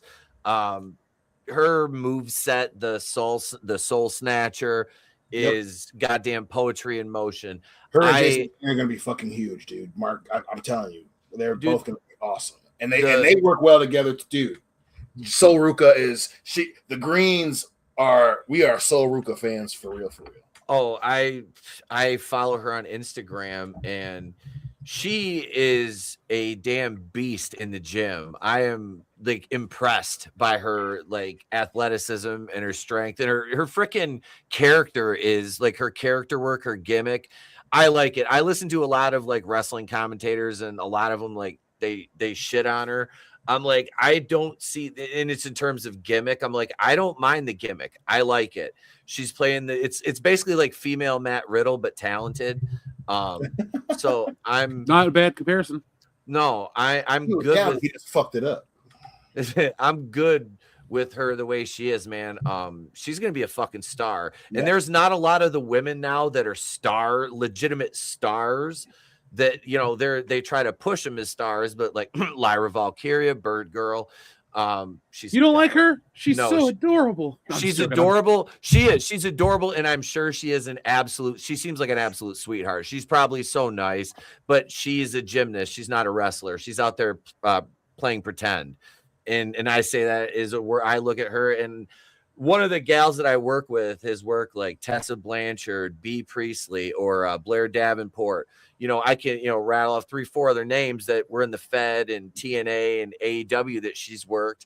And she's more talented than half the girls on the WWE roster and can probably outwork them in the gym. But no, Sol Ruca is a shining star, man. Her freaking,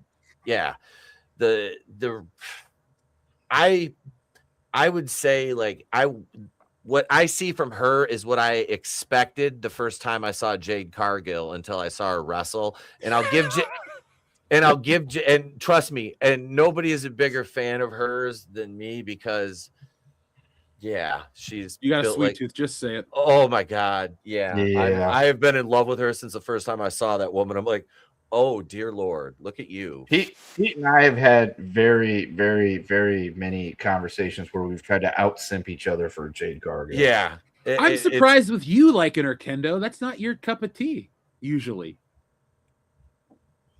I've never heard you talk about muscular ladies. She's different, though. It's weird. is like different. I can't explain it. She's fucking gorgeous. She's like her every aesthetic of her is about just perfect. She is perfect. Yeah. Her in-ring work has gotten better, but when was the last time she defended the belt? Like seeing her and Jordan Grace in the ring together, I'm not going to be able to hold it together during that. That old Jordan Grace was so much better than modern Jordan Grace. She was better in TNA, but I think she's just adjusting to that. Yep. To that WWE style. Oh no, I meant look. I meant like when she was thicker and natural, not jacked like a dude. Like that's what I meant. Like, oh, Jordan Grace, I used to like her. I agree with that shit too. Yeah, she's kind of. I like her now. I'd pay her to choke me. I mean, not that I'm into that sort of thing or I'm that sort of a depraved human being, but I am absolutely. I have no shame in it.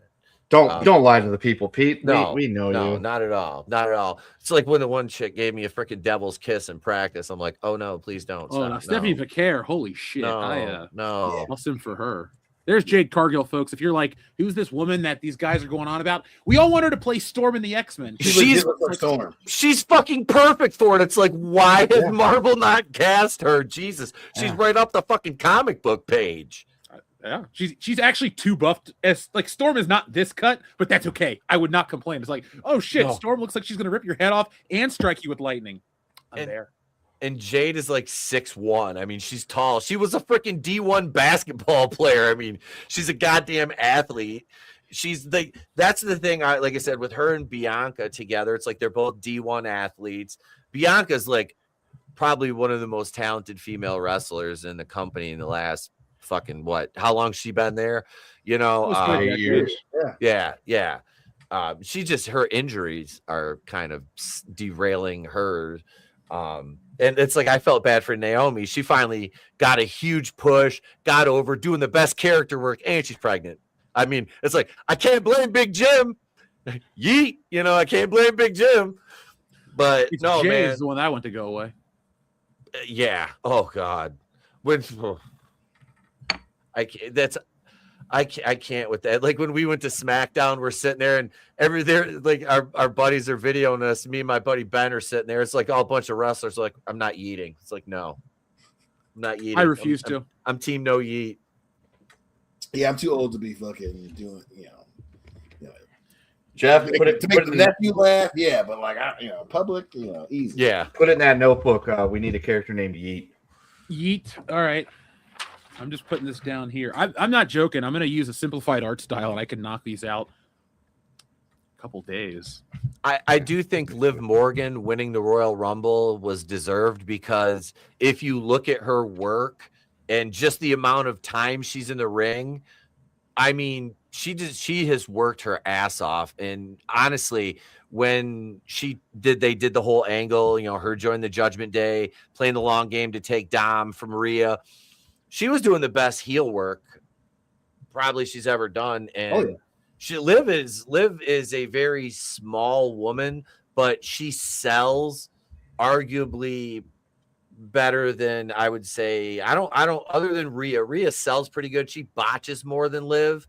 And Liv sometimes has problems with her finisher. I've noticed the Oblivion, which I don't think this is just me as a worker, just saying. And who the fuck am I? I'm nobody. I'm not in WWE. But if you have a finisher, you should be able to execute it properly. That's all I'm saying. And I understand her shoulder. I think she's still getting over the shoulder bit. And that was she did have that shoulder injury. So it's difficult to go back to taking those same bumps when you're recovering, especially from a shoulder injury, because your shoulders hit the mat how many fucking times? Because she bumps like a maniac. So. Yeah, but no, she deserved that win, and we know where she's going. But so what I've noticed though is like we're all pretty strict about giving praise to wrestling. We're not just throwing it out willy nilly like a lot of these guys.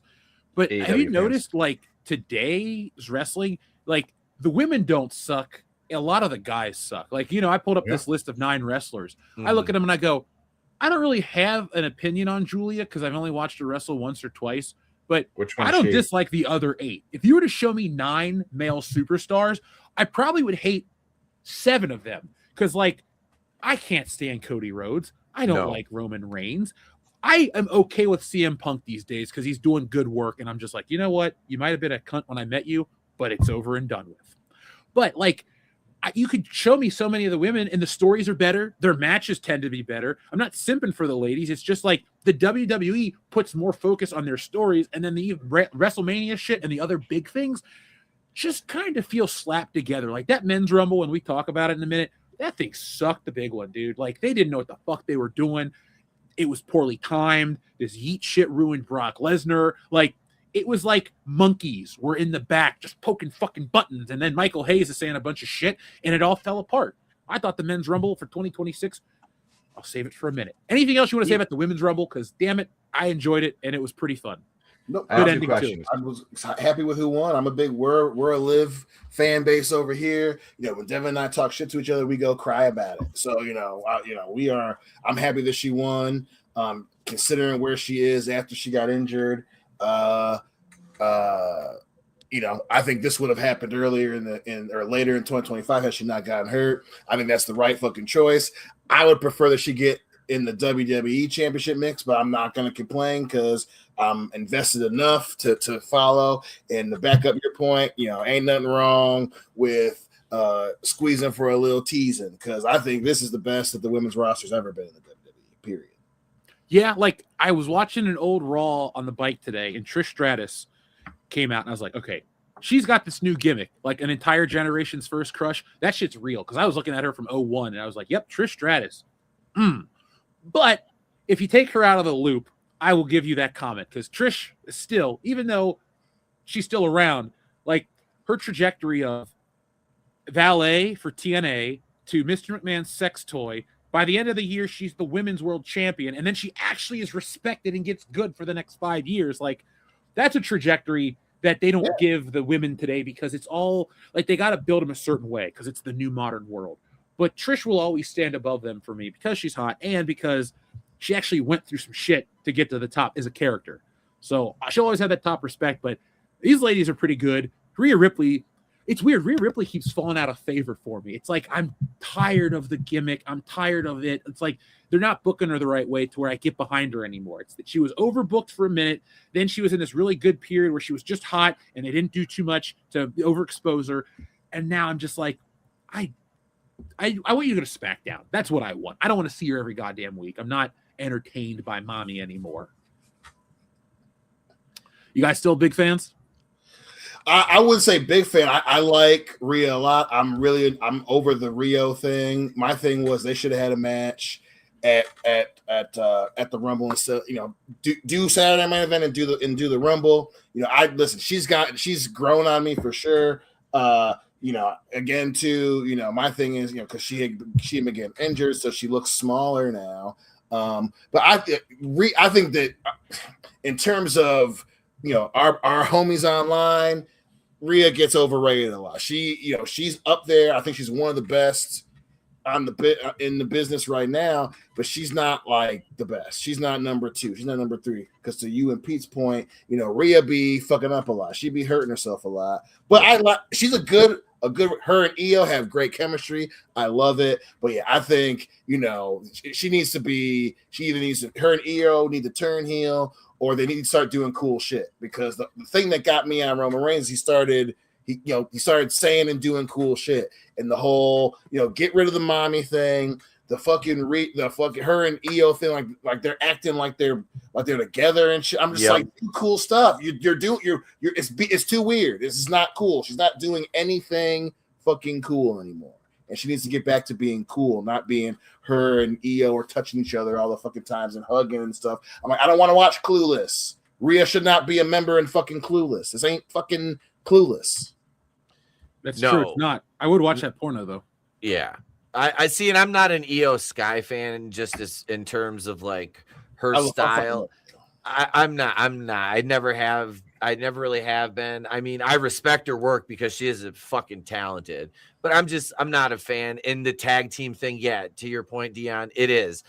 I watch it and I'm like, what am I watching? Like, are they lesbians? Well, we know Rhea's with Buddy Matthews, so no. And the way EO jumped on Triple H, she likes that. Never mind. But she likes the sledgehammer. We get it. You know, I am the game. But no, Rhea, she wants to play him. She's a goth muscle. She's a goth muscle mommy. I'm gonna go crack open a can of Monster. Legend has it one will appear if I never mind. But I like her work. She is, but she's way too many errors for somebody as good as she is. Like you see it like because they stick out in the matches because they always happen at the most inopportune spots. But yeah, there's something that needs to change there. And switching brands with her would be a good thing at this point. Put her against somebody else, another, group and of, women over there and keep her there. Don't do this thing where if you're going to do a brand split, do a brand split. There shouldn't be. But see, I'm the school of thought to where like, I'm looking at it going, okay, so we could trim the fat and get rid of half of these titles because we don't need 2 world titles. Yeah, you're a 1 world title guy. I am. I'm a one. World title, intercontinental title, tag titles, and a cruiserweight. I want a cruiserweight division because you have way too many guys that are in that cruiserweight size that do the flippy dippy shit that aren't ever going to get the proper push because they're put into spots that they're never going to be used properly or be able to flourish. I think that's a wonderful idea. And with the new AAA attachment, think of how many guys you could bring over. You could have a cruiserweight invitational. Mm-hmm. Like, remember that speed championship they had for a minute that Ricochet thought was a demotion? Asshole. Mm-hmm. Yeah. Oh, did you hear? They're on NXT now. Did you see his dumbass got into a fight with Jimmy Corderas? Wait, who did? I heard that. Yeah, I heard he got into it with Corderas on Twitter. Ricochet, because okay, that explains why he was going on Twitter complaining about being. I was like, why are we talking about this again? I should have guessed he got in some fucking bullshit. Because Jimmy Corderas actually put him in his place in a good way. Like I'll pull it up in a second, but I think Ricochet is just looking for attention because he fucked up. Like he might say, "Oh, I'm in AEW. I'm making more money. I'm doing this. I'm doing that." Buddy, I don't even like you. But when you were in the WWE, I saw you wrestle multiple times a year in person on TV. Ricochet's dead to me. Like AEW, man, I don't want him to go away because competition's good, but holy shit, are they a different beast? And they kind of suck now, like way more than usual. I mean, I like Ricochet more in AEW than he was in WWE. I think he just wasn't a WWE guy. He is a very specific type of wrestler. He has a very specific mindset, and that's okay. He just happens to be one of the people that have the mindset that's very fucking sensitive, and I get it, but I loved, their AEW as a whole has got to figure some shit out, but the parts that are good, Ricochet was part of them. I love the whole getting sun upside the fucking head thing, him trying to get the crowd to be throwing fucking rolls of toilet paper and shit. I thought that was good. Him doing the whole, even though he wasn't doing cool shit, because that's always my floor for any wrestlers that I like, the whole comedy bit with him and in and out with the fucking Don Castro. My only thing is, again, he's just one of those sensitive dudes. Ricochet is the Mark Ruffalo of pro wrestling. Like, Ruffalo is a fucking theater kid. Ricochet is a pure cut wrestling guy. And I get it. You and WWE, whatever the reason, we can all agree it didn't work out. But dude, he's just so goddamn sensitive, and let that shit go. His work. Oh, dude, it definitely shows in his work. Like, here's what basically Jimmy Corderas. This is what Jimmy Corderas said, talking about Ricochet. He stayed for 5 years and then re-signed in 2022. If it was really that miserable, he could have asked for his release. He didn't name dropping guys who also chose to stay for years and speaking for them is Bush League. This makes him look bad, not the company he's constantly trashing, which I agree with Jimmy Corderas. 100%. But here comes the light-skinned kingpin. Fuck you, dude. Jimmy, shut the fuck up, you old-ass cuck idiot. I signed one contract in 2019 for 5 years. It was up in 2024, and I left. never re-signed second contract. I did ask for my release. They denied it and made me the IC champ knowing that I didn't want it. What a bitch. Hey, you can't quit. Here's a fucking promotion in the title. You're the number 2 guy right now. Suck a dick, Ricochet. And then he says, so maybe a little bit of research before you use your cocksucker and say some stupid shit. He is such an sensitive dude. He's such a little baby. Dion, you were talking about his style. He's an indie guy. Ricochet is an indie wrestling guy. He wants to do the flippy dippy indie spots, no sell everything. And that's basically, and that's the nice thing about our promotion. We don't do that, but that's what, but that's what he wants to do. And that's what Tony Khan lets him do, is work his style. But yeah, him on Twitter, if he would shut the fuck up and just be a fucking heel, because and I don't watch AEW anymore, but he was still there when I was kind of trailing off and watching it. He's doing fucking great heel work.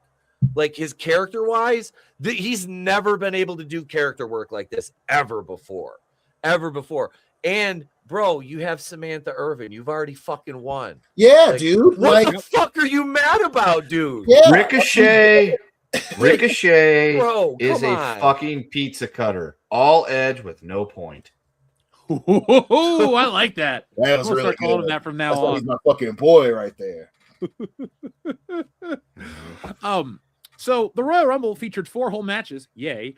The second match was a match between Gunther and AJ Styles for the retirement of AJ Styles. And AJ Styles lost. He passed out. Well, that kind of sucked. Anyway, what'd you guys think? I hated it. The match was good. I enjoyed the match. But him retiring at the Rumble in Saudi Arabia, at the time, the majority of the crowd wasn't there yet. So for him to have this huge match and a half put together slavery arena, I didn't like it. I just didn't like it. Yeah, the Slaverina. The Slaverina, yeah, dude. Agreed. He deserved better. He deserved better, dude. Agreed. I think that having Gunther do this is the right call, because and this is one thing I see a lot of people complain Gunther's boring. I'm like, you don't understand wrestling. Yeah, Gunther's a fucking classic heel, and his work is amazing. He doesn't do this. Yeah, but he wrestles like a 1980s fucking heel from the NWA, and it works. It works because he doesn't have to do a million moves, because he's a heel and he knows how to make the crowd fucking He can if he wanted to. He could if he wanted to. He can. He has a hell of a move set, but you as a heel, you don't have to out wrestle the other guy. You just have to cheat and skirt and cut corners and do everything you can to steal a win. You don't have to out wrestle. And that's the babyface's job, is to out wrestle the heel. The heel's just going to cheat. That's the beauty about being a heel. We were doing chain in practice the other night. Like, do chain. I'm like, huh? Like, I haven't done that in years. So you don't have to do that shit. You just have to do punches, kicks, stomps, power moves, and be able to take the shine and figure out how to go home. That's basically being a heel, and then fucking sell everything to the fucking crowd. And Gunther does that. He does that perfect. That being said, yes, this was the absolute wrong venue, wrong time, and a undersell of one of the best lightweight guys to ever fucking lace him up. Yeah. I mean, AJ Styles, one of the best ever. He's worked a style that most guys can't. It's not sustainable, and he's done it for what, 20 plus years easily. Yeah, I would like to see him honestly go back to TNA and get. That's the rumor. Get a proper TNA or MPJ or Japan. Get a proper send off. If he went to TNA, I'd love to see him and Christopher Daniels and Kazarian. Him and Daniels and Kazarian work a triple threat match. Yes. Give us one more. That's what pisses me off about the Rumble. Like, we didn't get him and CD and Kazarian again. Like, those motherfuckers made magic. Like, they were one of the reasons why TNA was a deal at all. Dude, the X Division was fire. Greatest X Division champion easily. Yep. And I love AJ getting a main event type push and getting, he he had that when he came over to the WWE, which he deserved. You know, he deserved more than what they gave him. I'll say that. He's had a solid run in WWE. But yeah, this was the absolute wrong time to do that. They could have, I would have pushed it to Elimination Chamber, or, I mean, depending on how long, how long is this contract for? What is he? What did he? Is it up now? Was that what the deal was? Apparently, it was he's retiring. But I know some of the other news was that it was expiring, and it was a case of him not wanting to resign. I don't know if it was supposed to end at the Rumble, but that was kind of like the gist that was floating out there, was that he was nearing the end, and it was whether he was gonna, and he had said it last year when he was like, yeah, I'm not gonna do it forever, and he was going to resign, and then he decided not to, and then that's when he had talked to fucking Shinsuke or whatever, and so I think you're closer to the truth, where either it's expiring or it's like gonna expire some time in this year. He's just not gonna wrestle through it, and then it's gonna just be done. Because I know they mentioned, Triple H mentioned him going back and working backstage, as an agent, which would be, it's a no-brainer, and they need guys for the business. They need guys like him to work with these younger talents, because AJ, you can say what you want about his character work, but he did have a character, enough of a gimmick to endear himself to the fans, which was for him all he needed, because he was one of those rare exceptions where he could cut a promo, but most of his talking was done in the ring, through his wrestling. And it takes a lot for a guy like that to really, have that sustainable career and maintain the fans, their praise and love over all those years. So yeah, AJ was that guy. And I would just like to see him get a proper send-off against, somebody who, like I said, him and Daniels would be fucking phenomenal. One more, no pun intended, one more time. Right. My big complaint was John Cena retired about a month and change ago, not even 2 full months yet. We're still not kind of over that. And now AJ Styles, in the grand scheme of things, historically just gets washed away. And now Cena retired, and then Gunther beat the next guy. It's just like AJ Styles deserved more. I'm a big fan. His 10-year run was great, and I was a huge fan. But I was dissatisfied with the way it went down.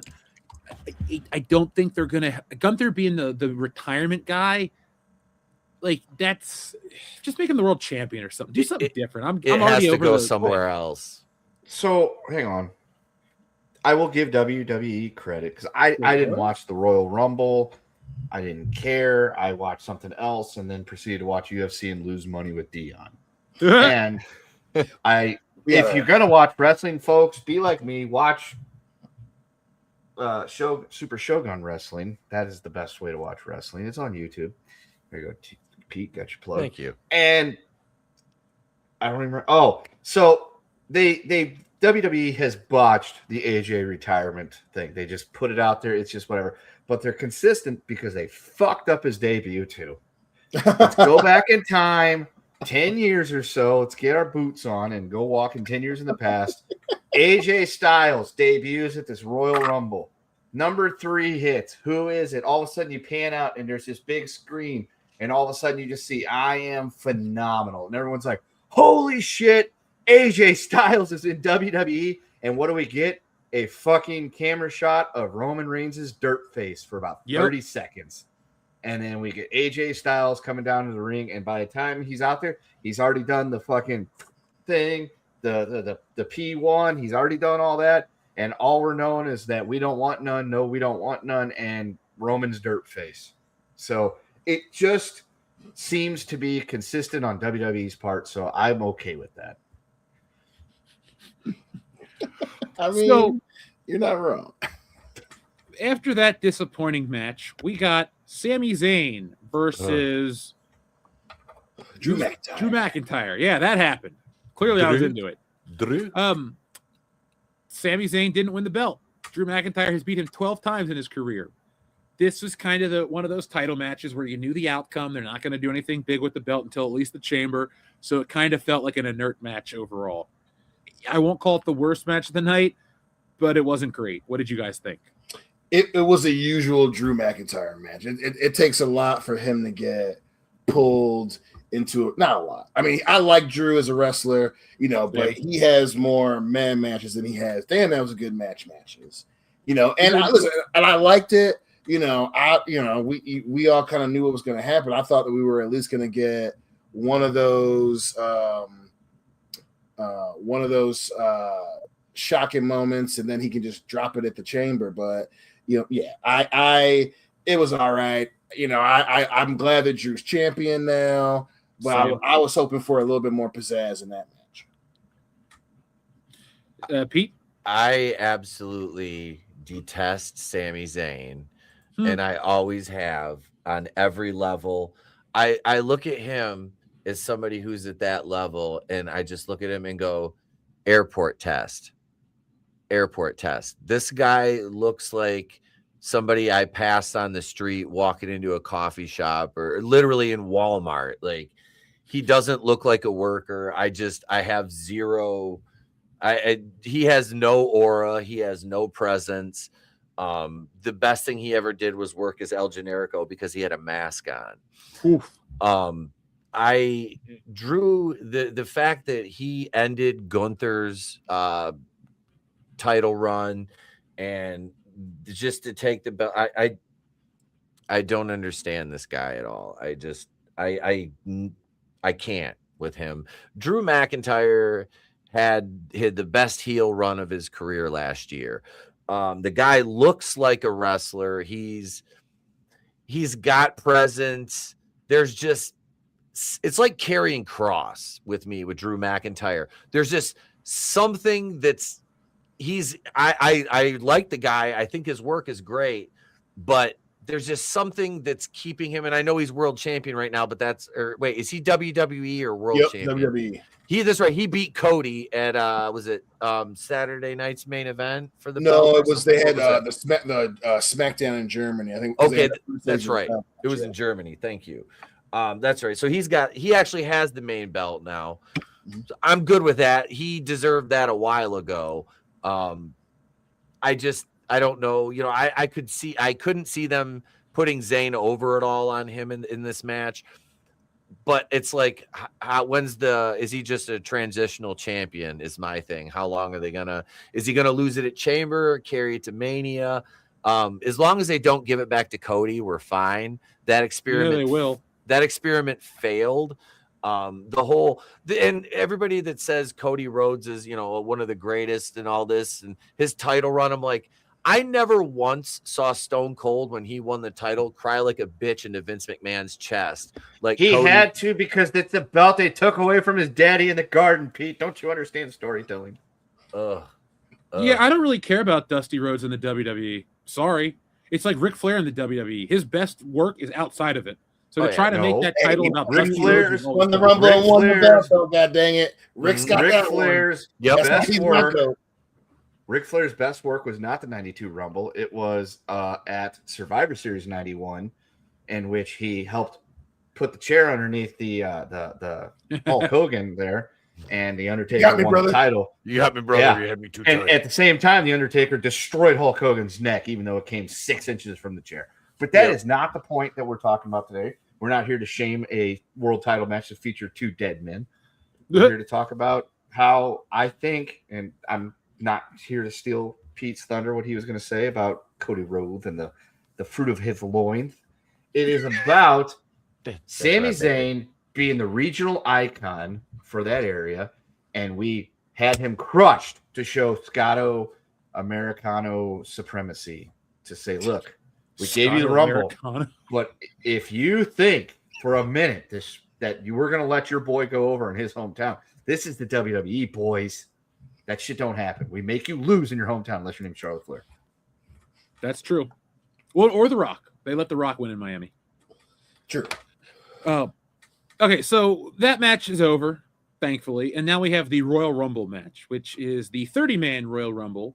And this has never happened to my knowledge. And I've been watching since the 90s. But on Friday SmackDown, they accidentally spoiled the number one entrant by showing the Chiron, the nameplate on screen that read Braun Breaker number 1. So you're going into the Rumble, you're like, well, Braun Breaker won't be number 1. He'll be number 2. And then he gets eliminated right away.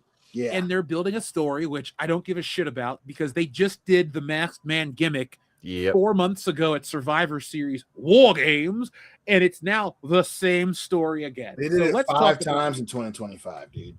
Wait, seriously? Yeah, because Becky was it. Then they did it to where who else was obviously War Games?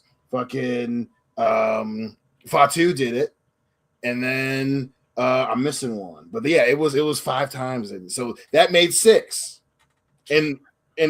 In the whole calendar year, that made the 6th goddamn time. It's so dumb because I love wrestling storylines, but the best ones aren't repeated constantly. Like, how many times did the Vince McMahon Kiss My Ass Club happen? Probably like, what, 5 times over the course of those years? Yeah.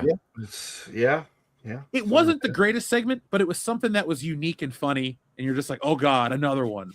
But when you do the same shit over and over again, it loses it, man. And that's what this Rumble felt like. It just felt like same old shit, different year. Yeah, like Roman Reigns winning it.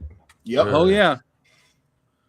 Everybody that wasn't Roman Reigns, I thought looked like a jabroni. Like Brock Lesnar looked like a jabroni the way he got eliminated. Oba Femi, I know everyone's gonna. I was gonna say Oba looked good. I disagree though because they wanted Oba Femi and Brock Lesnar to have that angle so bad that they put Oba Femi in the match early and he got blown up. And I'm not an athlete, but I'll tell you this: when a wrestler's laying on the ground holding onto the ropes for more than a couple seconds, it's not because he's selling; it's because the dude is winded. And I'm knocking the guy. Believe me, all I'm saying is like the internet is. I think Oba Femi is the most overrated wrestler today because I don't. Wow. Hold on. Oof. I don't have any issues with him. It's the people talk about him like he's the second coming. And every year there is another wrestler that is talked about like the second coming. He doesn't get booked quickly enough for these people. Then they just fucking shun him off. They're like, well, he's not good enough. He did. They fucked his booking up. They buried him. Yeah, like Oba Femi is not going to WrestleMania this year. Like, I don't get how all these mark-ass people on the internet don't get how wrestling fucking works. It's the same shit every year. You're like... When is the last time that an unestablished star won the Rumble? Honestly, like you got to go back to like Brock Lesnar's secondary year. He won the Rumble within his first calendar year on the roster in main event in WrestleMania. Hang on. Yokozuna was not. He was there, but he wasn't this big main eventer until he won that Royal Rumble. So 32 years. Okay, but then before that, there was this guy that had never really been in the company at all, and he won it from the number 3 position. I can't remember his fucking name, though, but Bobby Heenan seemed to love him. But remember, that number 3 man had been a how many time world champion? How many in a different company? Do you not subscribe to the laws of Bucky Beaver, which is they don't know who they are if they're not in the WWE? So my law of Bucky Beaverism is I don't know who you are unless you're on the main roster because NXT doesn't mean shit to me. Like I get it that people like it, and I like NXT. Accurate. But like NXT is the farm league for the at WWE proper. Yep. And like to get upset that the guy from the farm league who just showed up isn't winning the Rumble. It's so dumb. It's like a waste of internet time. Just click about something else. Because, like, dude was never going to fucking win. No. He had as much chance to win as LA I Knight. agree that them thinking that he was going to get the Brock Lesnar treatment is annoying, but he's worth it. Oba Femi is going to be a fucking humongous star. Going to be, I agree 100%, but he's not there yet. Look at The Rock. Was The Rock ready to be the champion at Survivor Series 96? No, he was ready. Rocky died. Yeah, exactly. Yep. But to that point, The Rock hadn't been like a 2-time Intercontinental Champion. The only while I agree that NXT is definitely the farm league, that dude's 2 runs as NXT champion were cool, and even when they were doing it, where they were because say what you want about NXT, they were running it parallel to TNA. And TNA, even though obviously TNA is coming back, TNA is a legit organization, and he was putting on some legit ass man. When it was the X Division champ Moose and Obafemi squaring off on NXT, I think that was one of the best matches of the year.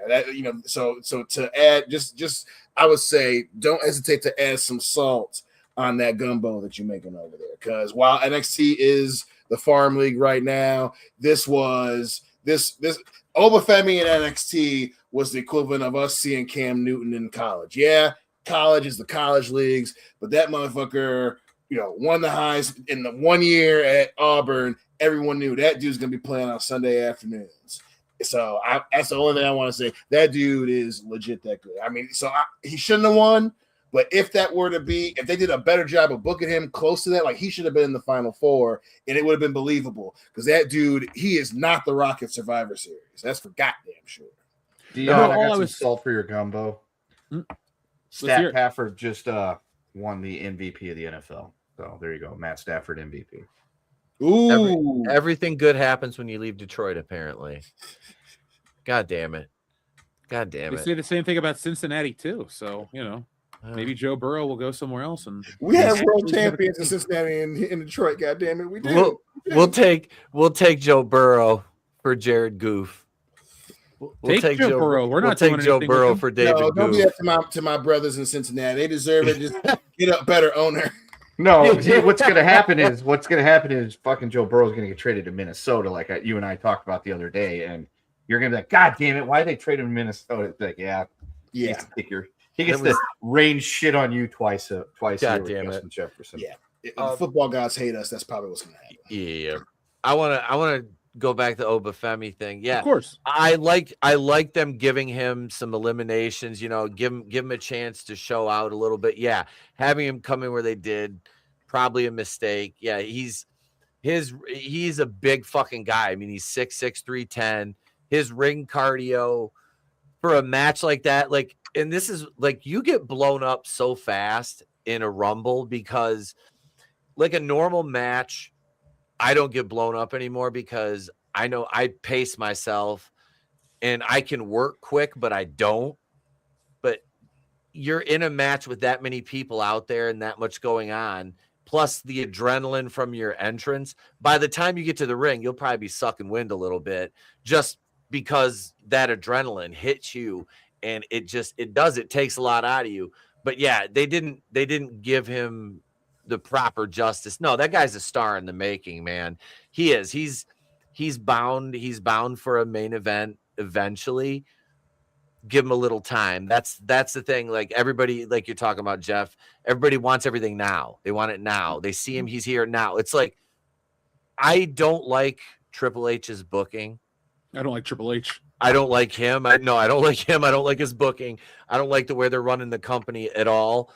But it's like a guy like that, don't throw him out there and give him an opportunity to fail. Set him up properly to succeed. That's how you build stars. They've forgotten how to build actual stars now. They don't want anybody to get bigger than the brand. Like you had The Rock, you had Austin, you had Undertaker, you got Mick Foley, you got Shawn Michaels. These guys they were bigger. They were transcendent stars. They were transcendent of the brand. Who on the roster right now is transcendent of the WWE brand? I'm actually trying to think of that. And I don't think there are any, and it's the WWE's fault. It is. Because Vince got burned by letting The Rock and Stone Cold and certain guys get too big. So he made sure that no star would become bigger than the business.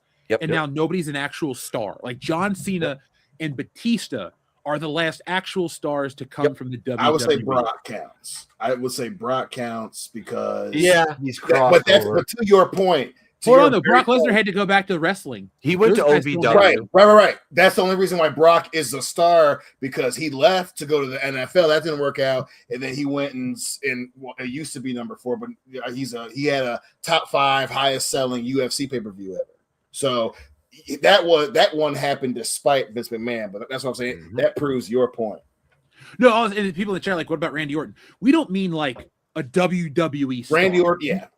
We mean a guy that's big enough to go like we'll use Make John more Cena. money someplace else. Yep. Well, even as a pro wrestler, you could go out. It's like, all right, well, The Rock's wrestling. They want him in movies. They want him here. They want him there. There's nobody in the WWE that's in that kind of demand. Like maybe they want him on a podcast. Maybe they want him for a Markiplier movie. Maybe they want him for some kind of lower tier internet based thing. But like, Roman Reigns and Cody Rhodes are small parts of a big movie. You're not getting guys with like leading roles anymore. And it's not about becoming an actor. It's about there's star power that used to be in wrestling. Stone Cold had it. Everybody, like all these guys were so big. And if younger audiences don't realize that because they live in a WWE bubble, they don't remember what, like, you know, you're just watching a random TV show and here comes Stone Cold. You're like, wait, what the fuck? Or so-and-so shows up on this or that. Wrestling, the stars were so much bigger. They were not just WWF stars. They were general celebrities and they could show up anywhere. Even China for a hot minute was like in a bunch of shit. Like they just don't Third have Rock this from the stuff. Sun. Yeah. My grandparents who didn't watch wrestling and only knew the wrestling that I would watch on videotape when they'd rent it for me at the grocery store, they knew who some of the bigger names were that was going on in wrestling. Like they knew who Stone Cold Steve Austin was. They knew because they even knew the Undertaker because they made it on TV shows and things like that. Yep. There is nobody in WWE that could just leave WWE right now and be a household name across the country. They're not doing it, which is ironic considering that a certain Rogaine Ramirez was making that point the other day and then went out and was, you know, on the Royal Rumble. So it's like, you're part of the machine there, buddy. When you see people's merchandises in places that you don't see wrestling, that's what we're talking about. You never saw a Randy Orton shirt in Target. Nope. You know, when we were kids, you know, there was Rock and Austin shit in Walmart. You know, any place that had, you know, wrestling would be big amongst wrestling, but it would, you know, you had, you know, The Rock going to SNL, you know, that was big at the time because, you know, the only person that had done that type of cross branching was Hulk Hogan, right? Stone Cold Steve Austin, you know, riding around with the dudes on Cops was a big deal because that was on the fucking Fox network. You know what I'm saying? He was on Nash Bridges too. Yeah, and he was on that, and he was because he was a bounty hunter. Yeah, you know, the Stone Cold Steve Austin was in Nash Bridges. You know, my mom knew who Stone Cold Steve Austin was because she fucking loved Nash Bridges. She was like, "Damn, who was that?" I was like, "Well, man, that's Stone Cold Steve Austin. That's Texas Rattlesnake. He's badass. You know, he would whoop Nash Bridges' ass, but you know, I'm still a Nash Bridges guy. But you know, he's lucky that he's on his side. You know what I'm saying, Mom? He was that shit, and Randy was big in wrestling, and wrestling fans liked him. You know, even especially 09 Randy. But you weren't finding a Randy Orton T-shirt just by itself in Walmart. You know, that's the difference we're talking about. It's the Lorne Michaels effect when he canned Sandler and all those dudes in 95, 96 time because they were making movies, they were off doing other things, and they were bigger than what he could control at Saturday Night Live. So he brought in all these other people that weren't household names, that weren't making movies and everything like that. So he'd have more locus of control. That's my theory. I think not to be contrarian, Kendo, I think a man named Brandon Tartikoff personally fired all those guys that you're talking about from SNL because he didn't personally find them funny. Same thing with Norm Macdonald. He went after. Well, that's why his first name started with those letters. Brandon? Yeah, we'll go with that. Okay. So the Royal Rumble ends with Roman Reigns winning, and now we have Roman Reigns versus CM Punk at WrestleMania 42, which, yeah, whatever, dude. Like, the promo was good on Raw. His promo was actually good. It just sucked that we had to wait to the end of the damn show for it. Yeah. Dude, I fell asleep watching Raw because I was like, they were in that women's hardcore match, and I was like, all right, I haven't seen a women's hardcore match. Devin said, "Fuck this, I'm going to bed." That match was 22 minutes of pure and utter shite. The fucking Stephanie Vaquer cannot work a hardcore match. That's not in her wheelhouse, and that's fine. Fucking ruin her. Yep, that's fine. She's a wrestler. That's the one thing about her is she has been wrestling since she was like 16 years old. She's fucking phenomenal. She's a wonderful talent. I love Raquel Rodriguez. She should have won the title there, and then let Stephanie chase it, win it back at WrestleMania. Build it back up because Raquel injured her ankle. That's what I'm like. What are you doing? Just this, all this was to build up Liv for her, versus her at Mania. So why am I buying into Raquel winning this match? Unless you're going to have Liv feud with Raquel at WrestleMania, which in that time you'd have enough time to build that up, but you can't exactly just. Then what are you going to do with Stephanie back here? Go be in a tag team. Yeah, I think they're going to break up the Judgment Day. They are. It's time to take a page from your book there, brother Pete.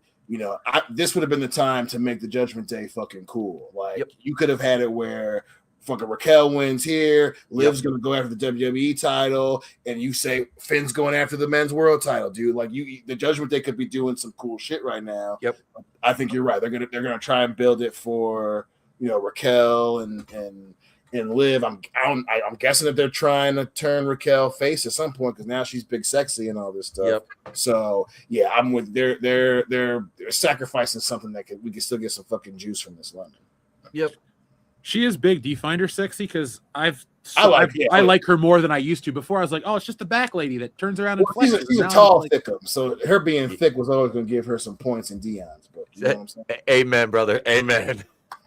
Hey, my book's not close to her either, believe me. But something about Roxanne Perez, I don't know. I do like her. She's just so tiny, but that's not my thing. When she runs the rope, she hits the middle and the bottom rope. Yeah. She's so fucking short, dude. Yeah. It's hilarious. She can wrestle, Sen. She can work. I have a thing, like I said, about finishers, and I'm like her hitting a pop rocks on John. Yeah, she needs a Cena. new finisher. I was just like, no, that ain't it, girl. You need something else. She's a Booker T disciple. She does the kick to the head. Just have her do the scissors kick. Yep. She's that's what a short person would do. The pop rocks is all right, but it's just a Mexican destroyer. Like just have her do the bookend and have her do the axe kick, and then boom. And then everybody knows that Booker T is, her fucking mentor or whatever. It plays into her character. Like she does Booker T level shit. And then license the Police song, and you're sold. Right. Mm-hmm. That hits. Everyone's like, yes. They should just get the Eddie Murphy version. I'd rather hear that. Yeah. Yes. Well, that's one of the coolest moments ever. It's you have to put on the red light. So since we're at the end of this, the Rumble's over. We know the main event of WrestleMania. What do you think happens at the Chamber? And give me an idea of at least one WrestleMania match that's not announced. So, what do you think Orton's going to do or somebody like that? Because Cody Rhodes versus Drew McIntyre, I think needs a third man to sell a ticket. Like that is not a strong enough match. God, don't do Drew McIntyre and Cody at WrestleMania. I know. God. It's gonna be so slow paced and everything. It's just gonna be. The story is just done. I think you're right. I think it's gonna be a fatal 4-way, and I'm hoping that I'll give you my head and my heart. I'm hoping with my heart, Drew wins Elimination Chamber. I think the WWE title is either going to be the WWE title or the number one contender for the WWE title.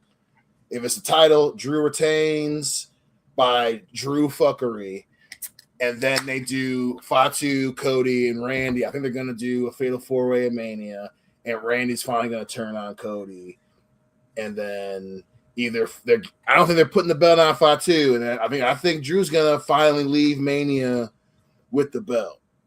Even though I think he wants to be the dude chasing the belt, but I think they're going to give it to him to keep Cody distracted.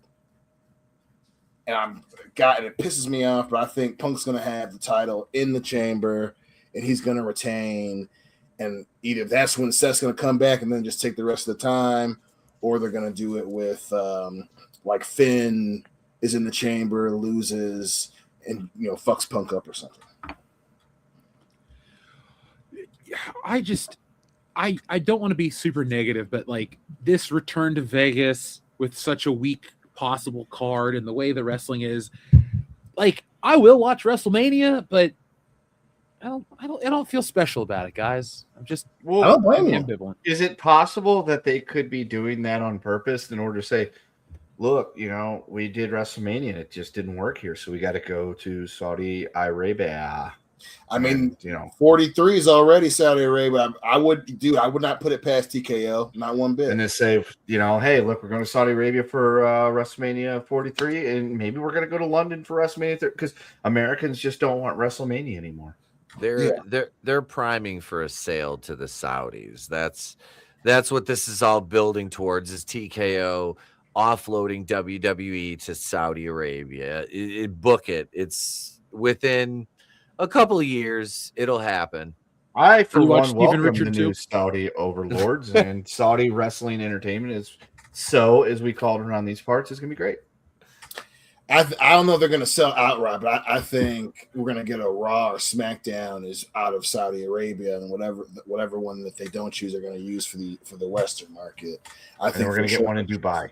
I think for sure Saudi's going to be try to be part of like the regular fucking programming for sure. I don't know if they'll buy the whole thing yet, but they clearly don't give a damn about spending money. Oh,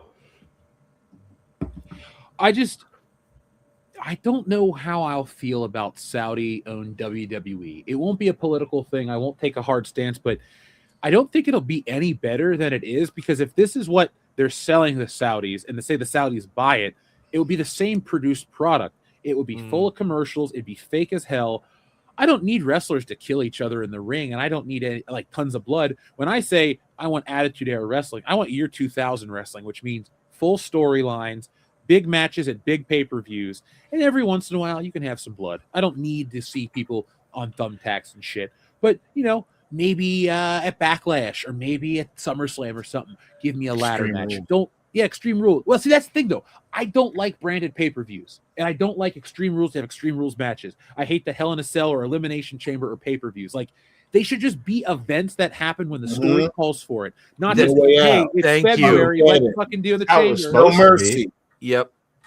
That whole this is my whole thing with the Royal Rumble. You got the men's Royal Rumble, the women's Royal Rumble, then you get the men's Elimination Chamber, the women's Elimination Chamber. It's like the match loses its luster when you Pete's against equality, folks.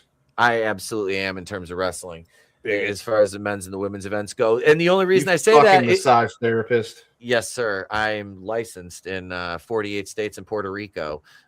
Couldn't get Alabama and Mississippi, but we want to. I don't like it there anyway. But no, I really think giving the women the exact same thing you're giving the men, you could do something new for them.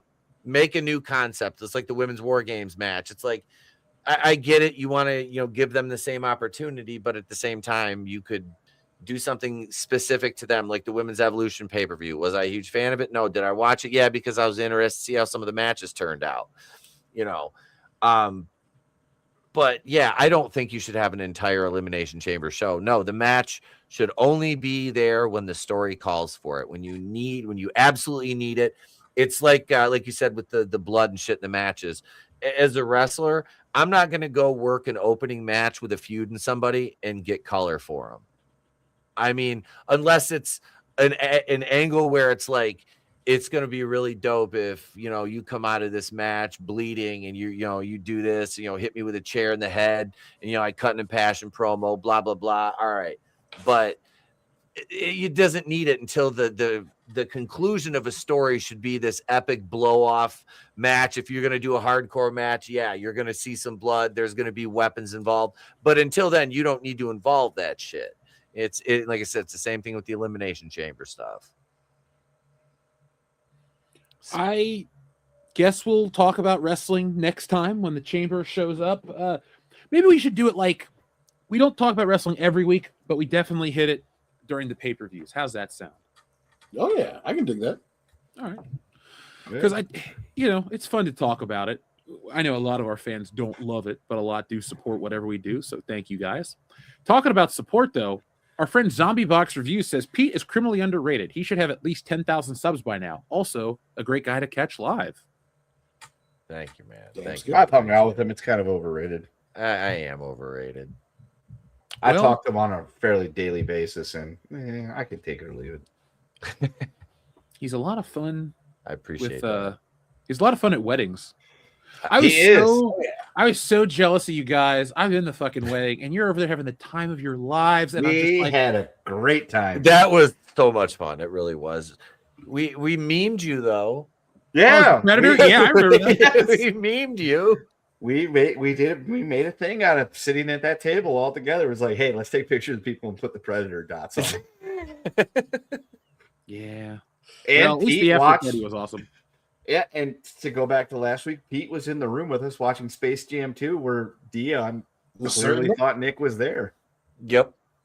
Nick is currently there watching Space Jam 2 with you right now, Dion. I can see him in the reflection of your Return to the Jedi. What's up, buddy? Jim Sterling and Amanda Keating, thank you very much. He says, running out of Star Trek movies to make regarded word of the day pitches with, I'm scared, I need help. Maybe I can use episode titles instead. Oh, yeah. So the word of the day is the title of anything. We just pick movie titles.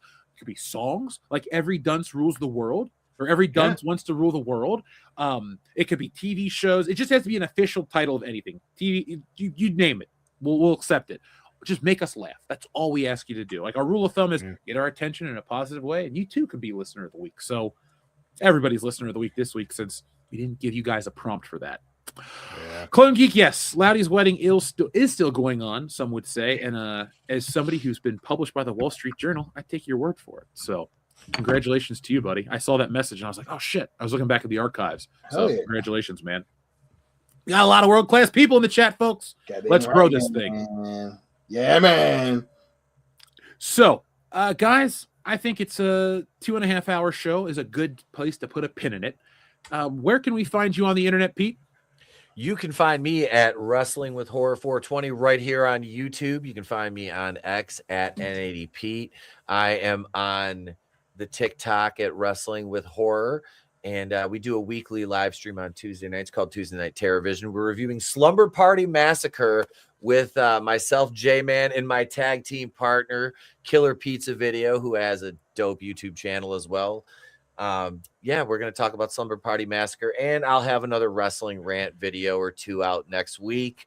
And yeah, that's you can find all my wrestling on YouTube at Super Shogun Wrestling. Check out their back catalog. A lot of great workers through there. We just had Jack Vaughn, who is bigger than I expected in person. He's probably like 6'6", 6'7". He's just a big guy. 6'7". Like, damn it. But super cool guy. No, we have it was fucking great match and super cool to talk to in the locker room. So yeah, check us out over there, man. Thanks for having me on. It's always a blast to hang out with you guys. I appreciate it. And if you guys want to message Pete, his phone number is 989. And that's how you can get a hold of him. Like, you can just, that's his phone number. You can get a hold of him real easy. Oh, Kendo, I love it. Doxing in 2026. That's what friends do to each other. The rest of us can be found on next Thursday's episode of WCBS. What will it be about? I don't know, because we don't think that far in advance. But I'll be back on Saturday with a brand new video. So, guys, check out the video that dropped today. I've been doing a little experiment, and it's been working. I'm testing out other topics that are a little outside of our wheel well. So I did the economics of Sydney Sweeney last week. It's a fun little video. It's not just, oh, she's hot, look at her. No, check it out. You guys are liking it. You can. And you can. I think she's beautiful. You know what's funny is Grok AI and ChatGPT will do a lot of stupid shit if you know how to talk to them and get around their rules of service. But they saw a picture of Sydney Sweeney and they both called it pornography. It was really weird. Yeah. Wrong on so many levels. She was fully dressed too. She's America's sweetheart, right behind probably all four of us. Yeah. That's fair. But we'll throw the vote in her favor because, we want to watch too. We know each other. We don't need to watch each other on America's Sweetheart. It's a movie. Yeah, I don't look up pictures of my friends. I will look at pictures of Sydney Sweeney. I only look at pictures of us when I use them for AI. It's like, all right, draw us as pro wrestlers. There you go. That's the only time I ever look at you guys. But folks, yeah, I'm not looking at you right now, Dion. I'm looking over that way. So you can see, never mind. Folks, We'll be back next time with more. Thank you for watching. I haven't had a chance to check out the Muppets. Maybe, just maybe, if I have a little time this weekend, I will check it out. But last thing, guys, Dion, Pete, and then Kendo. Who wins the Super Bowl? Go. Seahawks. Seahawks. The evil empire comes back, and in a very close scoring game, I got the New England Patriots. Ooh. Well, we'll have to find out on Sunday. Let's text each other during the game because it's going to be fun. I'm going to be eating, drinking, partying, having a good time. It is Super Bowl Sunday after all. So, folks, don't expect any videos on Monday because I'll be sleeping in. But I don't have a team. I don't care. I like football, but I love the Bengals, and if they're not in it, I'm watching. So no Lions, no Bengals, no team I care about. I used to wear Seattle Seahawks shoes to the gym, so that's why they get my vote. They were $20 Nikes, and I don't regret them at all. But folks, thank you for watching. We'll be back next time with more. We'll give you better reasoning why we like shit too. But in the meantime, be smart, be safe, be cool, but always be excellent to each other. .com. Nice shooting, son. What's your name? My name is Jeff.